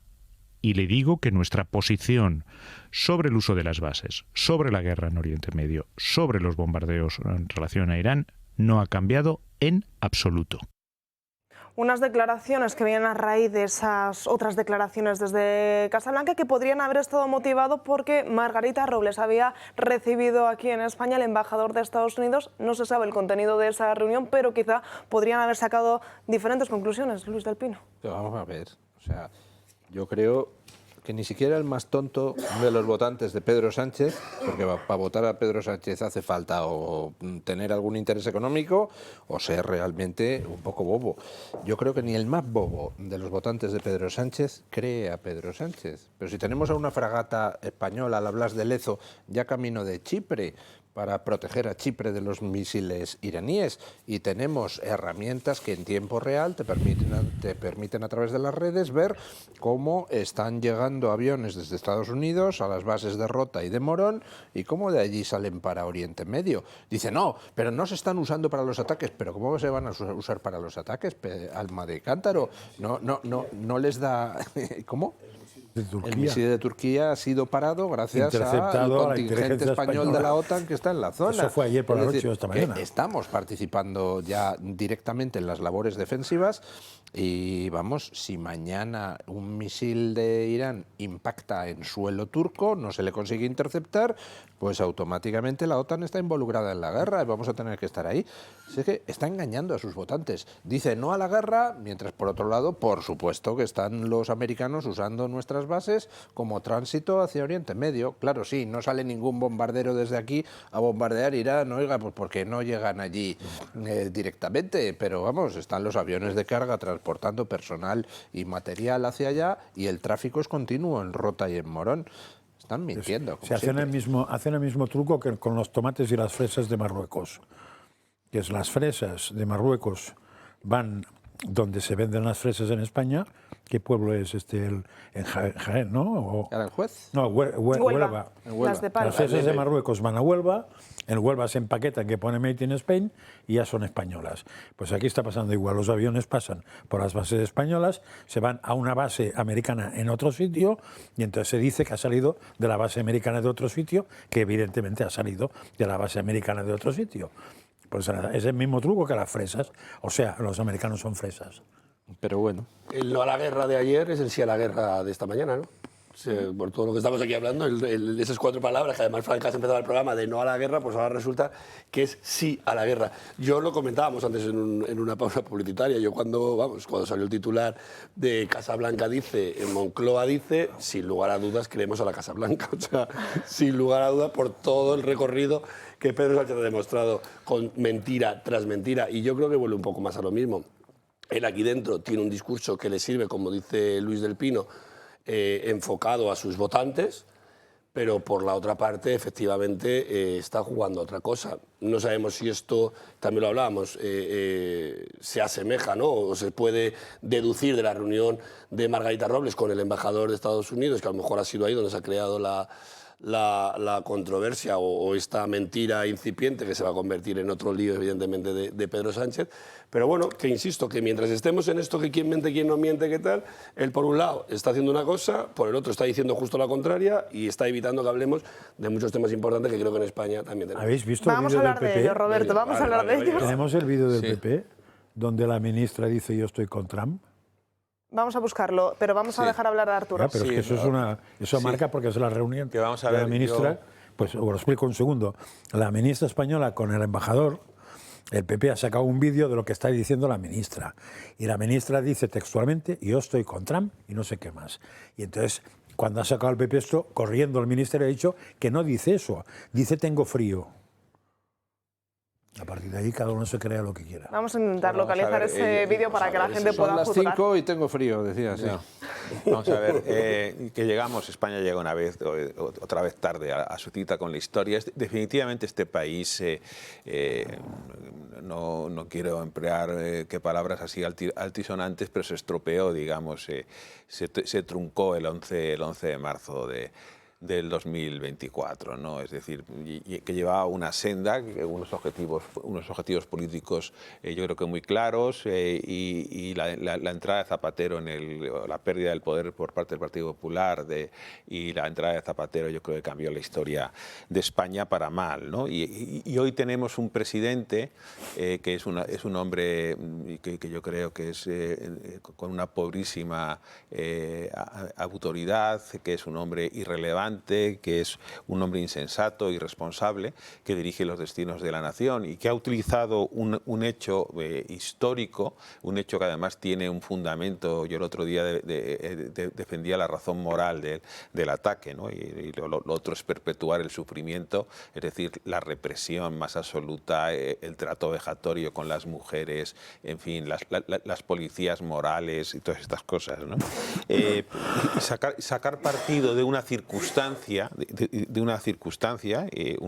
utilizando instrumentalmente este asunto para cohesionar y movilizar a su electorado, convirtiendo el eslogan, llevando el eslogan a la pancarta y la pancarta a la consigna política, ¿no?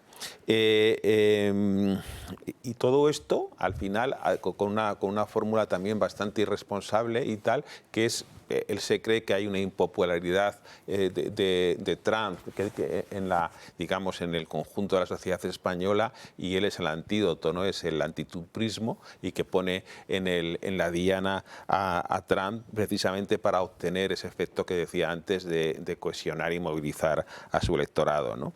Que le da igual el terrorismo que hay en el terrorismo y el radicalismo islámico, le importa un comino, ya digo, el trato a las mujeres, que le da igual la represión y la maquinaria sistemática en contra de los derechos humanos, las torturas, todo eso parece que es una cosa que no importa, ¿no? Es decir, esa equidistancia no es una equidistancia, es situarse justamente en el lado contrario del que deberíamos estar, ¿no? Debería estar un país como España, que es la cuarta potencia europea, ¿no? la diplomacia lleva 47 años fracasando con Irán, es decir, o sea, todo lo que ha montado y el terror que ha ejercido Irán sobre toda la región, Arabia, Emiratos, etcétera, el Líbano, donde ha tenido Hezbollah un poco su sede y su campo de maniobras, etcétera, la amenaza permanente a Israel, es decir, todo eso. 47 años de diplomacia que no ha valido para nada, como tampoco valió para nada lo que hizo Biden en Ucrania ni lo que hizo en Venezuela, exclusivamente que dar dinero, mantener un statu quo, etcétera. Es decir, esas son las vías, eso es el derecho internacional que no está para garantizar a los corruptos, a los dictadores, a la gente que oprime a los demás, sino que está para garantizar los derechos de la gente y sus derechos humanos. Entonces, me parece que también es importante decirlo. En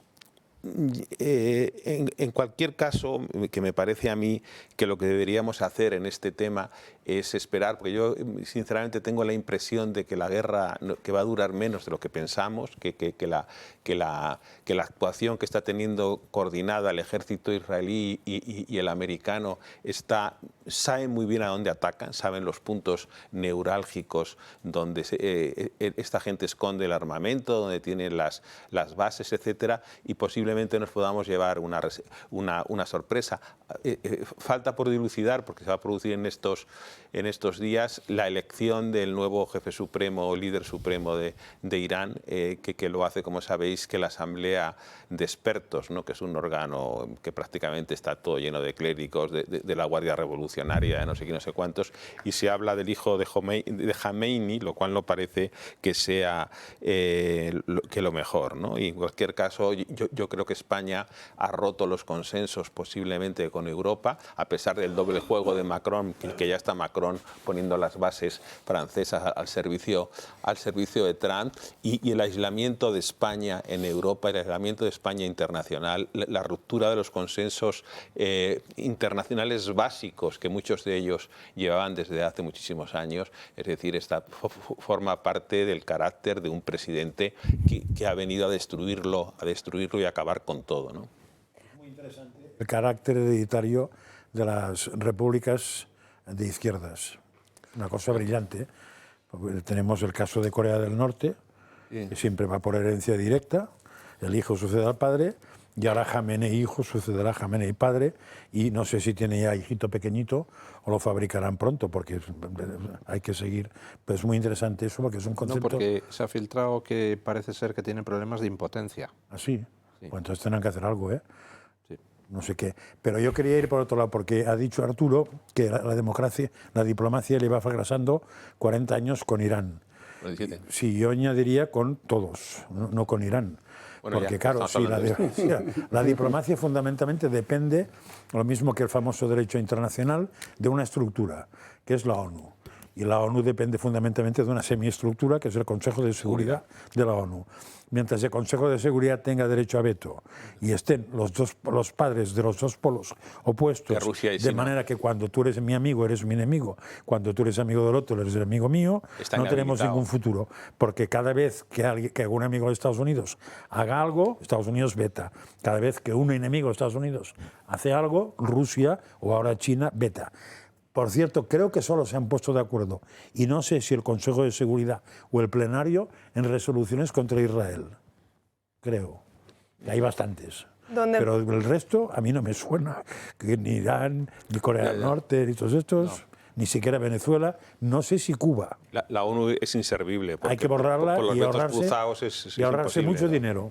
Donde parece que sí que han llegado a un acuerdo es en la participación de España o en ese envío de ayuda a Chipre. Y es que hasta ahora Francia, Grecia y el Reino Unido habían mostrado su apoyo a Chipre, pues ahora la última hora pasa porque España también va a enviar esa ayuda ante el ataque de un dron de fabricación iraní en la base aérea británica el pasado domingo. Ahora España se une a esos socios europeos y envía la fragata Cristóbal Colón a Chipre tras el ataque a Irán. En el Ministerio de Defensa explican que se trata de la fragata tecnológicamente más avanzada. Esta misma mañana la propia Margarita Robles lo explicaba así, aunque todavía no estaba segura de si se iba a prestar o no esta ayuda.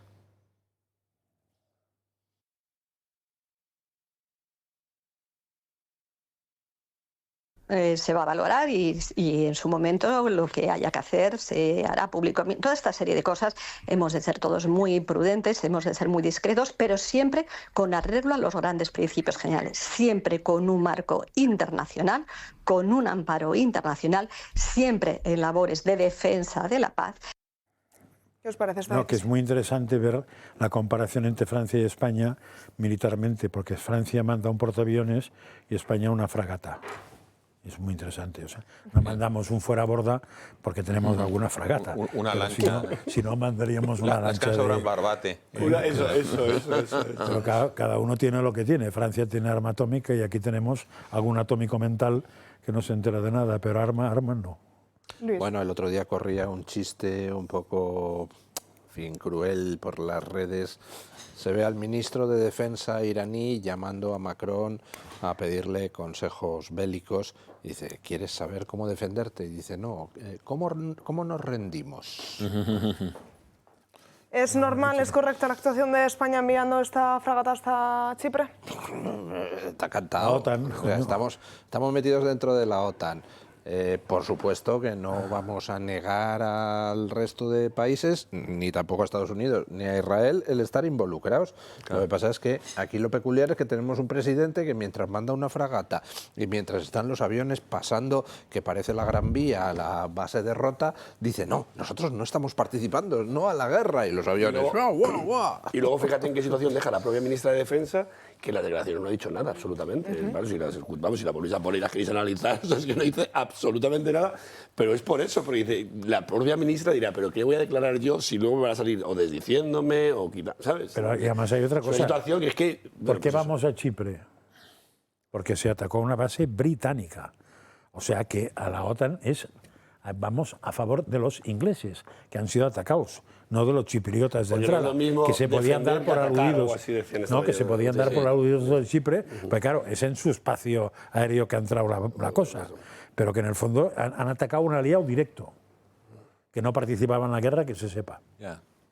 Pero es que es ridículo todo, si cuando todo el follón de lo de Groenlandia, mientras estaban con la retórica, defenderemos a Groenlandia, tal, estaba un buque nuestro aprovisionando de combustible a un buque americano en las costas de Groenlandia. Dices, por cierto, ¿suena que el enemigo era Putin y que había que armar Europa contra Putin? Sí. Y que no sé cuánto teníamos que subir el dinero y un ejército europeo contra Putin.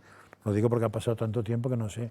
¿Putin sigue? ¿Está vivo Putin aún o ya es otro? Ahora se va a quedar sin suministro de drones, porque quien le suministraba los drones a Putin era en buena medida Irán. Bueno, Corea hará lo que pueda, supongo, Corea del Norte. Lo intentará. Venga, abrimos esa página nacional que tantas ganas tenía Roberto Marín y vamos a empezar hablando precisamente de ese juicio en el Tribunal Supremo para el próximo 7 de abril. Ya saben, se sentará en el banquillo tanto José Luis Ábalos como Koldo García y también Víctor de Aldama. María Vallejo, cuéntanos y amplíanos toda esta información. ¿Qué se sabe hasta ahora? Muy buenas tardes. Muy buenas tardes, Natalia. Pues apunten esa fecha en el calendario, 7 de abril, porque va a ser el día en el que comience el juicio contra José Luis Ábalos, Koldo García, pero también contra Víctor de Aldama. Empezará ese día a las 10 de la mañana y está previsto que se alargue durante varias jornadas, más o menos un mes y medio.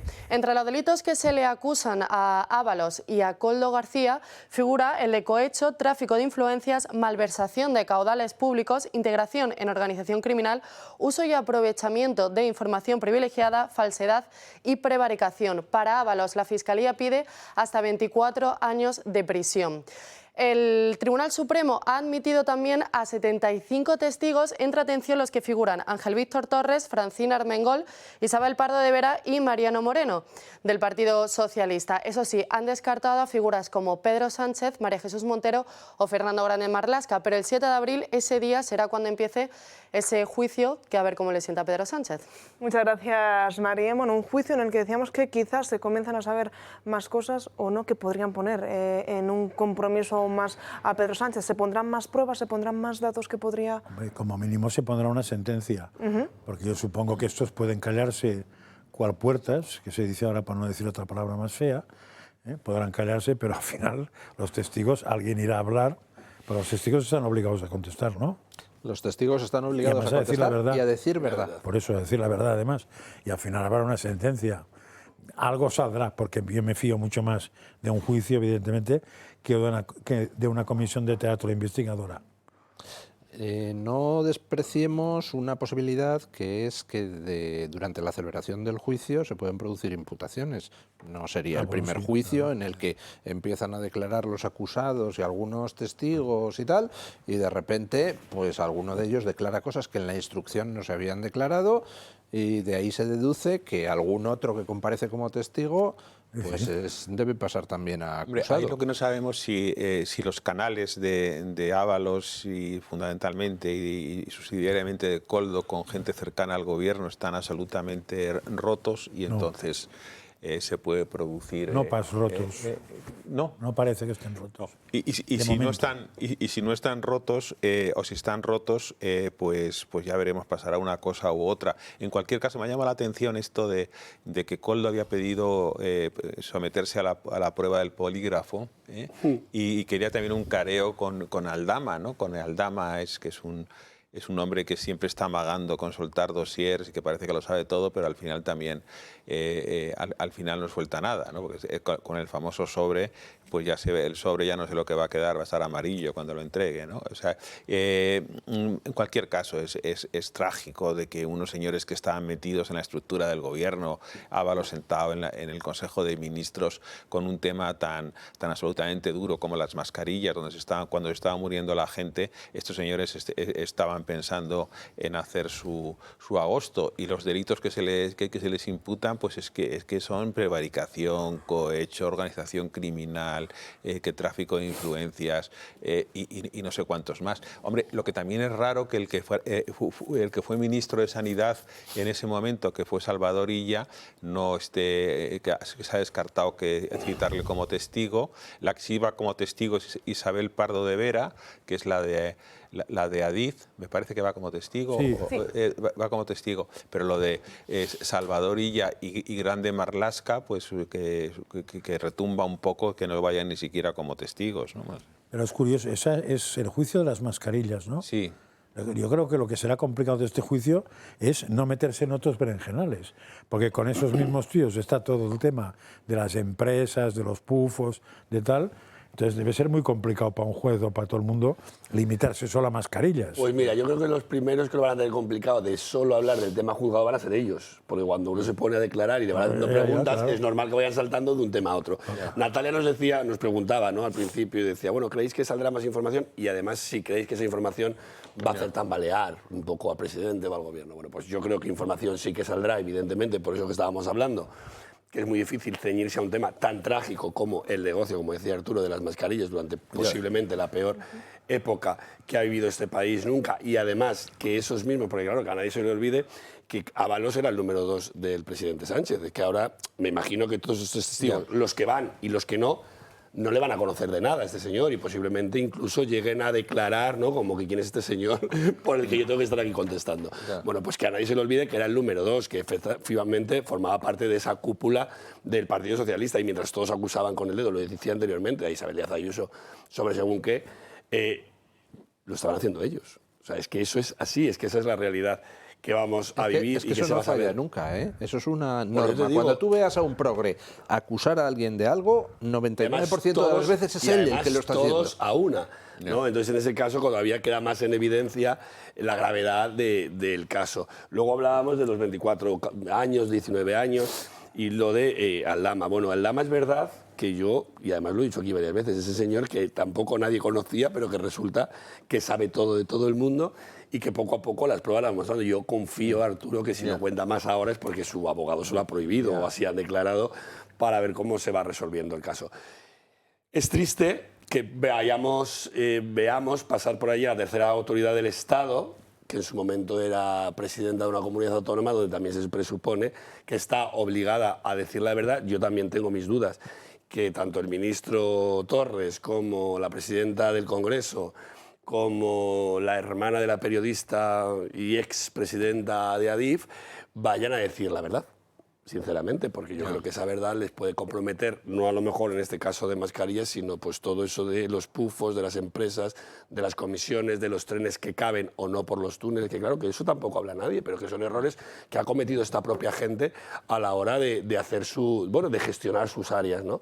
Entonces, no valen para gestionar como ya han demostrado, y ahora vamos a ver sí, cómo se resuelve este caso. Decíamos que varias jornadas, un mes y medio, pues efectivamente del 7 de abril se va a enlazar con el 28 de mayo, que es el otro juicio que empieza en Extremadura, que también vincula al presidente Sánchez. Por eso yo creo que este programa, desde que hemos empezado, y todos los de la televisión, hablan de muchísimas cosas, tienen en mente muchos temas controvertidos por parte del presidente, porque es el primero al que le interesa que no se hable de esto que precisamente estamos hablando aquí hoy. Por eso, porque tiene tanto, es que no sé cómo decirlo, tanto suciedad alrededor, tanta golfería alrededor, que efectivamente lo que quiere es evitar y crear esta controversia, pues con esas contertulias que hablabas tú antes, que tanta polémica generan, ¿no? De trenes también vamos a hablar. Yo todo lo que tú vas diciendo, Roberto, yo me lo voy apuntando para de aquí a las 2 de la tarde tratar todos los temas. Antes se nos había quedado en el tintero un vídeo de Margarita Robles con el embajador de Estados Unidos en el que no teníamos claro si decía que estaba con Trump o que estaba congelado. Vean ustedes y juzguen.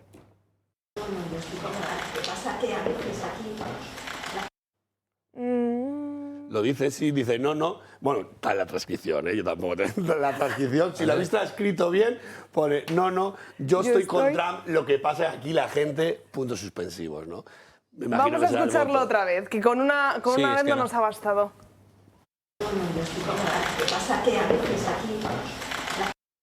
Es que decir que yo estoy congelada tampoco queda ahí como, ¿no? No, dicen los favorables a que decía congelada decían que al final del vídeo dice que suban la temperatura. También ¿Cuál es verdad por el gas que se han quedado sin calefacción? No sé, también es verdad que se ha equivocado el periodista que defendía aire y ha dicho que bajen la temperatura. Y entonces el resto le han dicho, hombre, si estaba congelado no, diría que, no, que suban. O sea que la imaginación al poder. Nos vamos a ir a la última pausa publicitaria del programa de hoy y a la vuelta seguimos aquí en Dando Caña.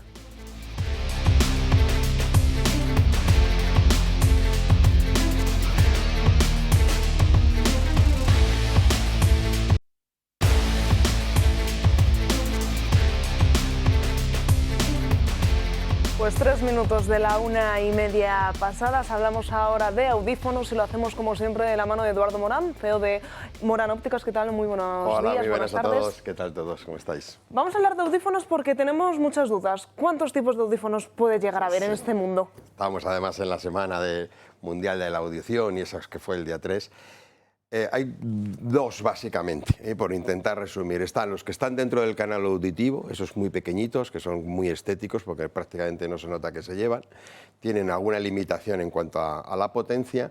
Y luego están los que el equipo va como si fuera la varilla de una gafa, va por detrás de la audición, que nos permite tener varios micrófonos y entonces son muy adaptables. O sea, la calidad de audición que se consigue con ellos es muy adaptable porque realmente sabe por dónde va viniendo el ruido y dónde está viniendo la voz, y se sabe moldear ahora, y con todo este mundo ahora de la tecnología y de la inteligencia artificial, logra tener los parámetros de uso propios y se va adaptando a nuestra forma de vida, digamos, auditiva en ese sentido, ¿no? Entonces son los dos grandes grupos en cuanto están.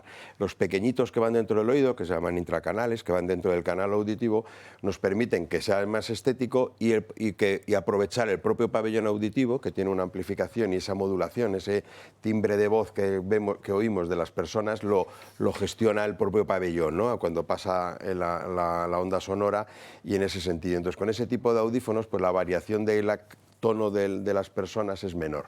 Pero sí es verdad que al ser más pequeñitos, pues tiene una pequeña limitación en cuanto a personas cuando tenemos que utilizar una potencia más alta, y que es más difícil el poner esos dos micrófonos para que él sepa orientarse, en ese sentido bien, por dónde viene la sonoridad.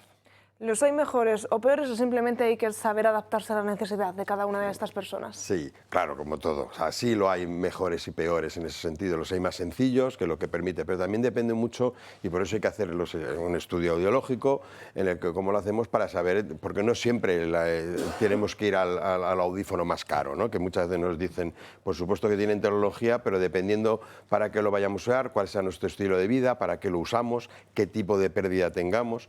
Porque lo que hemos hablado en otras veces, que es importante no solo oír, sino entender, porque con la audición vamos perdiendo el grado de entendimiento, porque dicen, no, si yo oigo, pero entiendo mal. Y eso sí que lo permiten los audífonos más, digamos, más avanzados, nos permiten seleccionar muy bien qué tonos de voz tenemos que ampliar y sobre todo qué frecuencias, moldear, digamos, esas frecuencias, ese tono de voz a la pérdida que tengamos actualmente, ¿no? En ese sentido.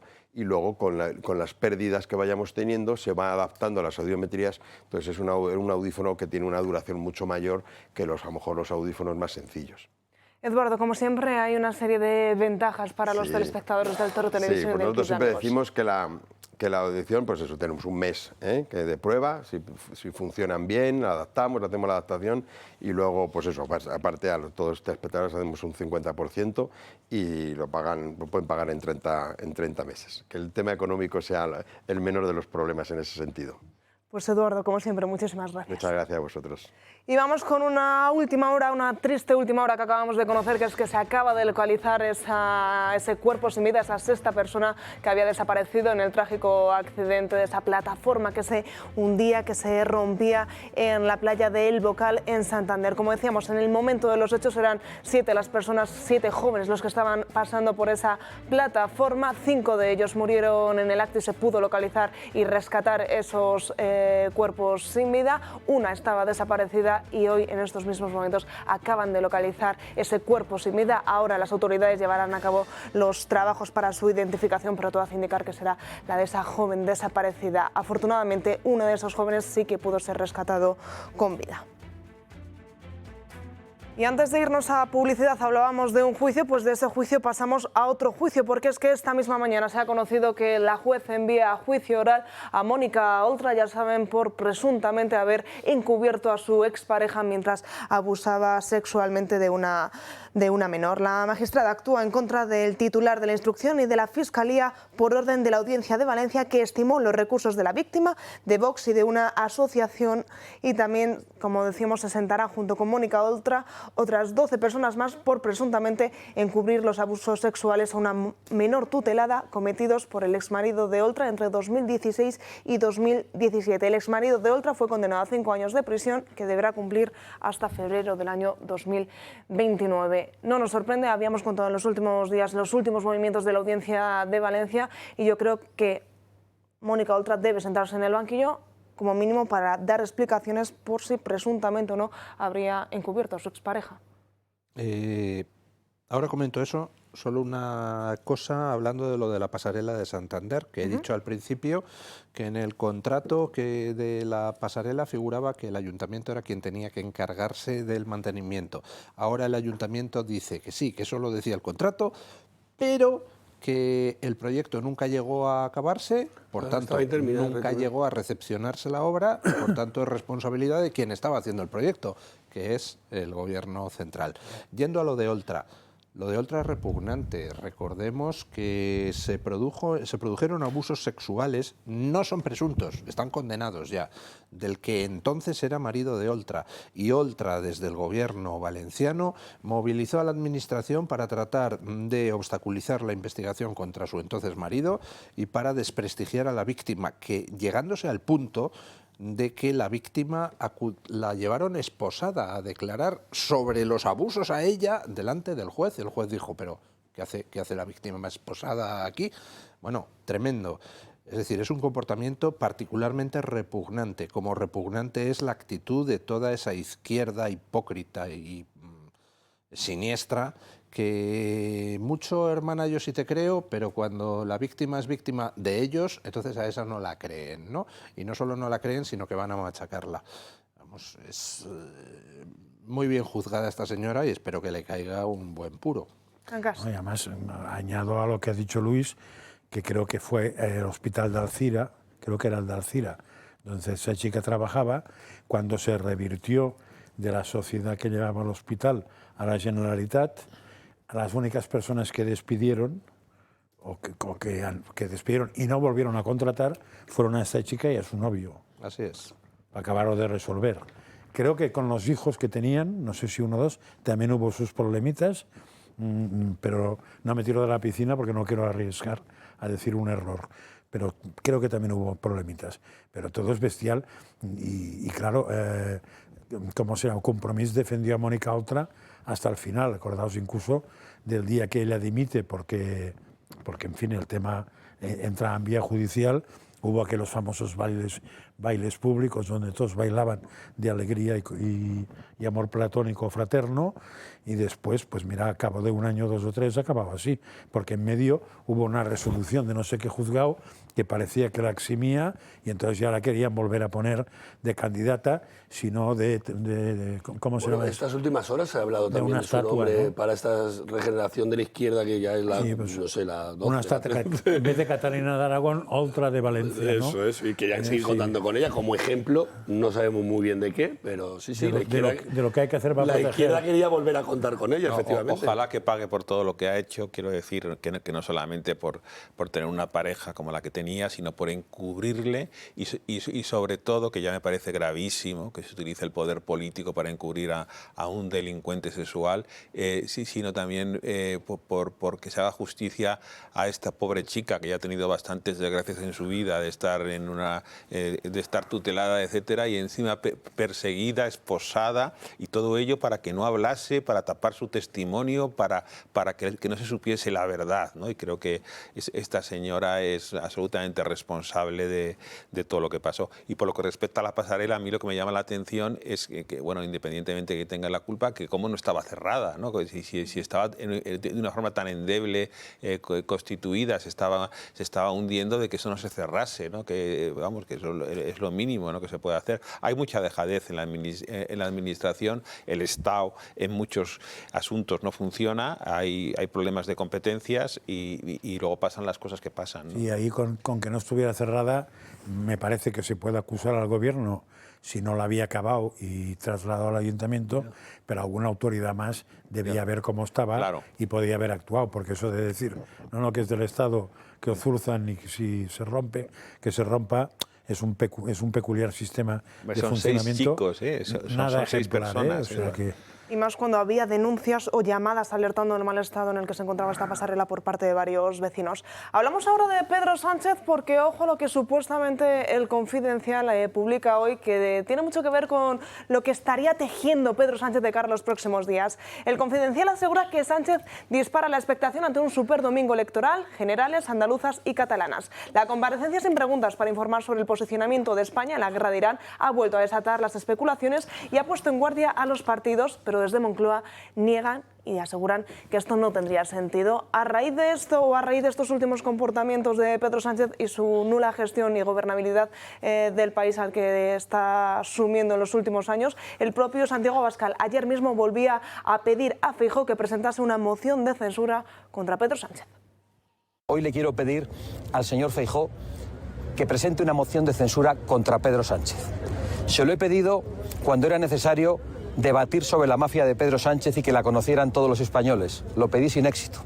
Se lo vuelvo a pedir ahora, que es urgente que todo el mundo sepa que Sánchez no está en contra de la guerra. Simplemente la utiliza para intentar que no se hable sobre sus crímenes, como el crimen de Adamuz contra 47 españoles causado por su corrupción.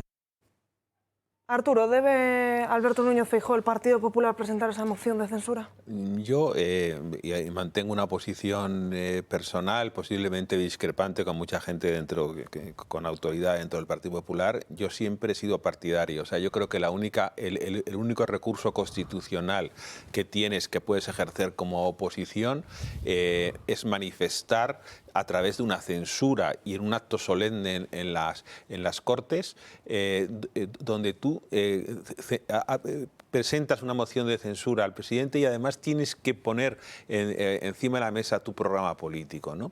Y yo creo que esto es habitual en todas las democracias occidentales. Es decir, el miedo escénico, ¿no? El miedo escénico a no presentarla, a estar buscando las consecuencias. No, es que si la presentamos y la perdemos, la foto de Sánchez, bueno, pero eso no tiene nada que ver. Es decir, tú lo que tienes que hacer es liderar el país.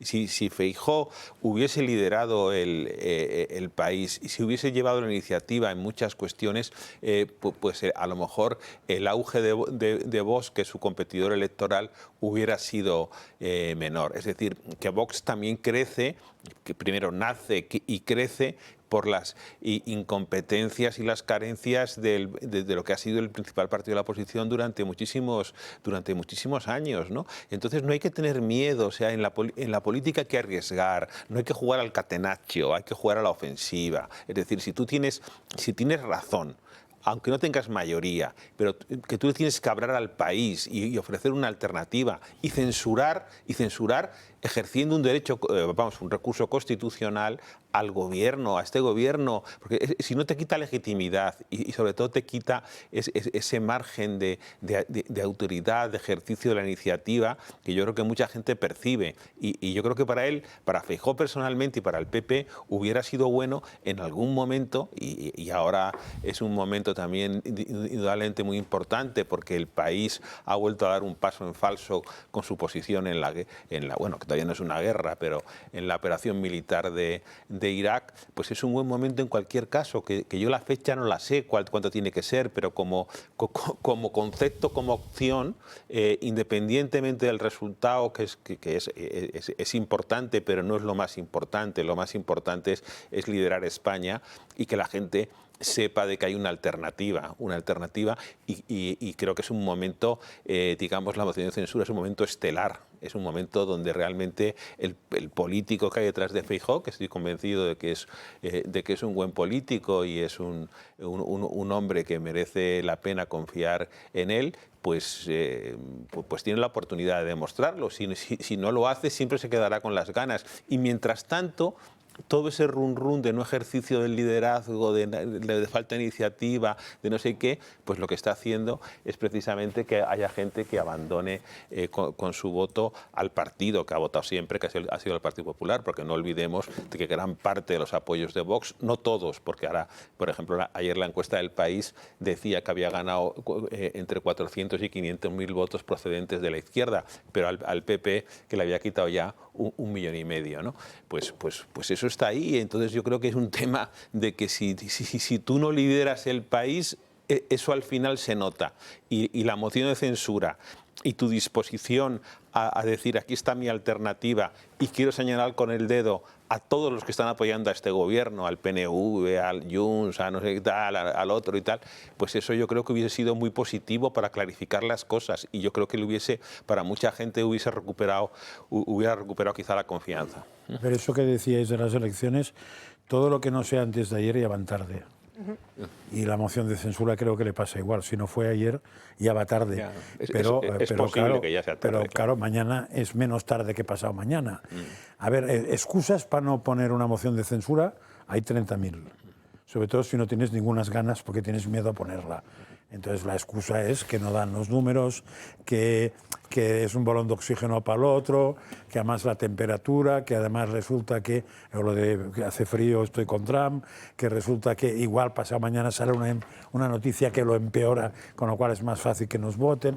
Hay 70.000 argumentos, pero está claro que históricamente, y además hemos celebrado hace poco el 23F, que no fue una moción de censura, pero no hacía mucho que había habido la primera en democracia, que la hizo Felipe González, y no olvidemos que después acabó ganando las elecciones por mayoría en una moción de censura que tenía claro que perdía, porque no daban los números de ninguna manera, pero sirvió para presentar a una persona con capacidad de gobernar. Claro. En este caso, ¿Feijóo tiene capacidad de gobernar? Hombre, Galicia está claro que la ha gobernado, pero en España es lo que dices tú, Arturo, que las voces de que es un tío bastante incapaz, bastante dubitativo, poco lanzado, que no se aclara mucho, o sea, pues esas voces están. Es difícil que sea todo eso, porque ha gobernado con mayoría absoluta mucho tiempo en Galicia. Y más pendiente de los contras que de los pros. Vamos Claro, pero hay que a suponer Roberto, que es buen que se capaz. está revolviendo. Pero, No, eso último que he dicho no creo. No, yo de Pero todo, que- yo además respeto todas las opiniones. Es cierto que discrepo, como no puede ser en este caso de otra manera. Yo creo que Feijóo sí que es cierto que en Galicia ha demostrado ser un buen gobernante y creo que en España lo será absolutamente y que es el presidente Si que llega. este país necesita en estos momentos, pero no por presentar una moción de censura y hacer un show en el Congreso, sino por la seriedad, ¿no? Evidentemente. Yo creo que efectivamente la seriedad o la responsabilidad de Feijóo, efectivamente todos sabemos que los números de momento no dan. O sea, Arturo, por ejemplo, los argumentos que decía Arturo decía, no, es que hay que señalar con el dedo al PNV, a Sumar, a todos los socios de gobierno. Los socios de gobierno se retratan día a día con todas las decisiones que toman en ese día a día. Yo, fíjate, sin banalizar la moción de censura, que creo que es una de las figuras más importantes que puede llegar a haber, le pasa lo mismo a las reprobaciones. Tú cuando repruebas a un ministro, por ejemplo, Óscar Puente, no sé si lleva 7, 8 reprobaciones. Entonces, cuando tú usas ese tipo de figuras de manera banal o Pero de se manera... han aprobado, ¿eh? Sí, pero ¿y de qué ha servido? La gente lo que No, tiene porque claro... no sirve la figura. Claro, la gente lo que tiene claro es que efectivamente no sirve de nada. Entonces, yo sí que es verdad que ante una moción de censura fallida, porque los números no dan, o si dan, vete tú a saber con quién dan, entonces, ante una moción de censura que efectivamente no da, esos números no llegan a dar, y una foto finish del presidente saliendo reforzado del Congreso de los Diputados, pues yo sinceramente prefiero la seriedad La foto. de Feijóo, efectivamente, y el saber esa responsabilidad. No me hace falta hacer una moción de censura para saber que PNV va a jugar a lo que ellos quieran y van a jugar con los que ellos quieran siempre. Sumar, Junts, Esquerra... Sé cuál es su posición. Entonces, es verdad que yo creo que este país lo que necesita es menos show y más seriedad, en este caso. Pero ¿sabes cuántas Dicho lo mociones... cual, admito todas vuestras ¿Sabes opiniones. cuántas mociones de censura podría presentar el PP en una legislatura? ¿Cuántas? ¿Cuántas mociones de censura puede presentar el PP en una legislatura? 8. No, son Dos. dos por legislatura por cada No, X 50. dos por periodo una por periodo de sesiones. Una por periodo de sesión. Por Son eso, 2 al año. Dos por legislatura por cada grupo de 50, con lo cual podría presentar 6 al año. Eso se llama acorralar a un gobierno, porque lo más importante no es la foto de qué va a hacer CiU, que sabemos que va a hacer. Lo más importante es que en los debates en el Congreso que hay, el tal Feijóo le dejan 2 minutitos y además le ponen a caer de un burro, porque como tienen no los últimos 2 minutos, sino que cuando interviene el otro arrapla por detrás, le dan por derecha y por izquierda. Y en la moción de censura el tiempo lo marcas tú, que eres el candidato. Con lo cual, cada vez que metes una moción de censura, puedes soltarles el plan del... Pero la banalizas. Puedes soltar... Si metes 6, la igual sí, banalizas. pero Metes puedes 6, soltar... pierdes las 6, ¿qué queda? Puedes soltar el plan del PP del tema que toque, de arriba abajo, y los otros a callarse, porque no tienen más remedio yo no sé, que dedicar 20 minutos. Yo no sé quién tiene razón, si debería presentarla o no debería presentarla, pero sí sé que el PP tiene un problema. Y el PP tiene el problema de que si tú sales a la calle y le preguntas a cualquier persona al azar ¿qué ha hecho Feijóo para echar a Sánchez?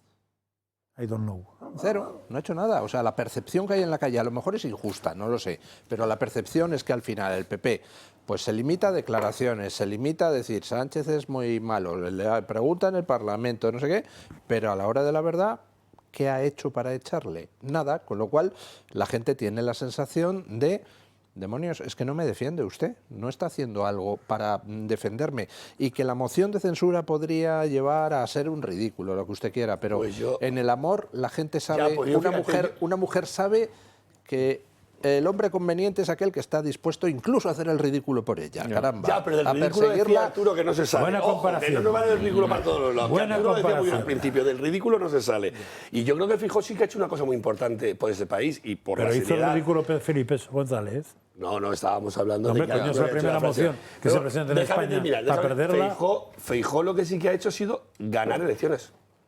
Desde que él es presidente del gobierno. Demostrar qué otra forma de gobernar es posible. Cuidado. Que llegó con 2 autonomías o con 3 autonomías y ahora ya tiene la mayoría de las autonomías, los municipios. Cuidado, Roberto, si analizamos la gincana electoral que el PP ha puesto en marcha, es decir, en Extremadura ha significado, ha crecido un escaño Guardiola, pero ha crecido muchísimo más Vox, en Aragón ha perdido 2 escaños y tal, es decir, que tampoco realmente se ve que haya un efecto, elecciones además hechas desde el poder, es decir, pensando que con eso precisamente iban a poder obviar la moción de censura. Pero la moción de censura es una forma de tomar la iniciativa y liderar España y decir, no tengo ningún miedo, o sea, yo tengo unos principios, tengo unas ideas, el país vive un momento absolutamente corrosivo desde todos los puntos de vista y yo quiero levantar, que pido la voz y la palabra y me dirijo a los españoles y les digo que este gobierno ha hecho esto y tal,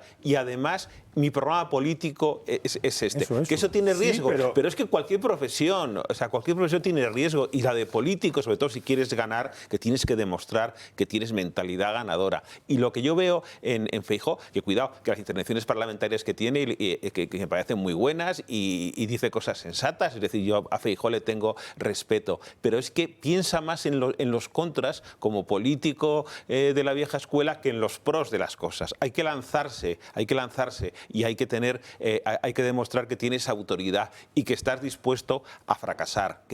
Y si fracasas a lo mejor en un primer intento, no pasa nada, sigue intentándolo. Y yo creo que a la gente se desilusiona porque ve que la sensación que da es que va detrás de la carrera, y que el otro, lo que tú esperando que el decías, primero y que él se que no saca hace de lo la curva. suficiente. Y ir detrás del primero, esperando que el otro se saca de la curva, y tú así tranquilo, a ver, cuando salga ya pasaré, es una sensación muy interesante para algunos, pero para otros no nos gusta nada.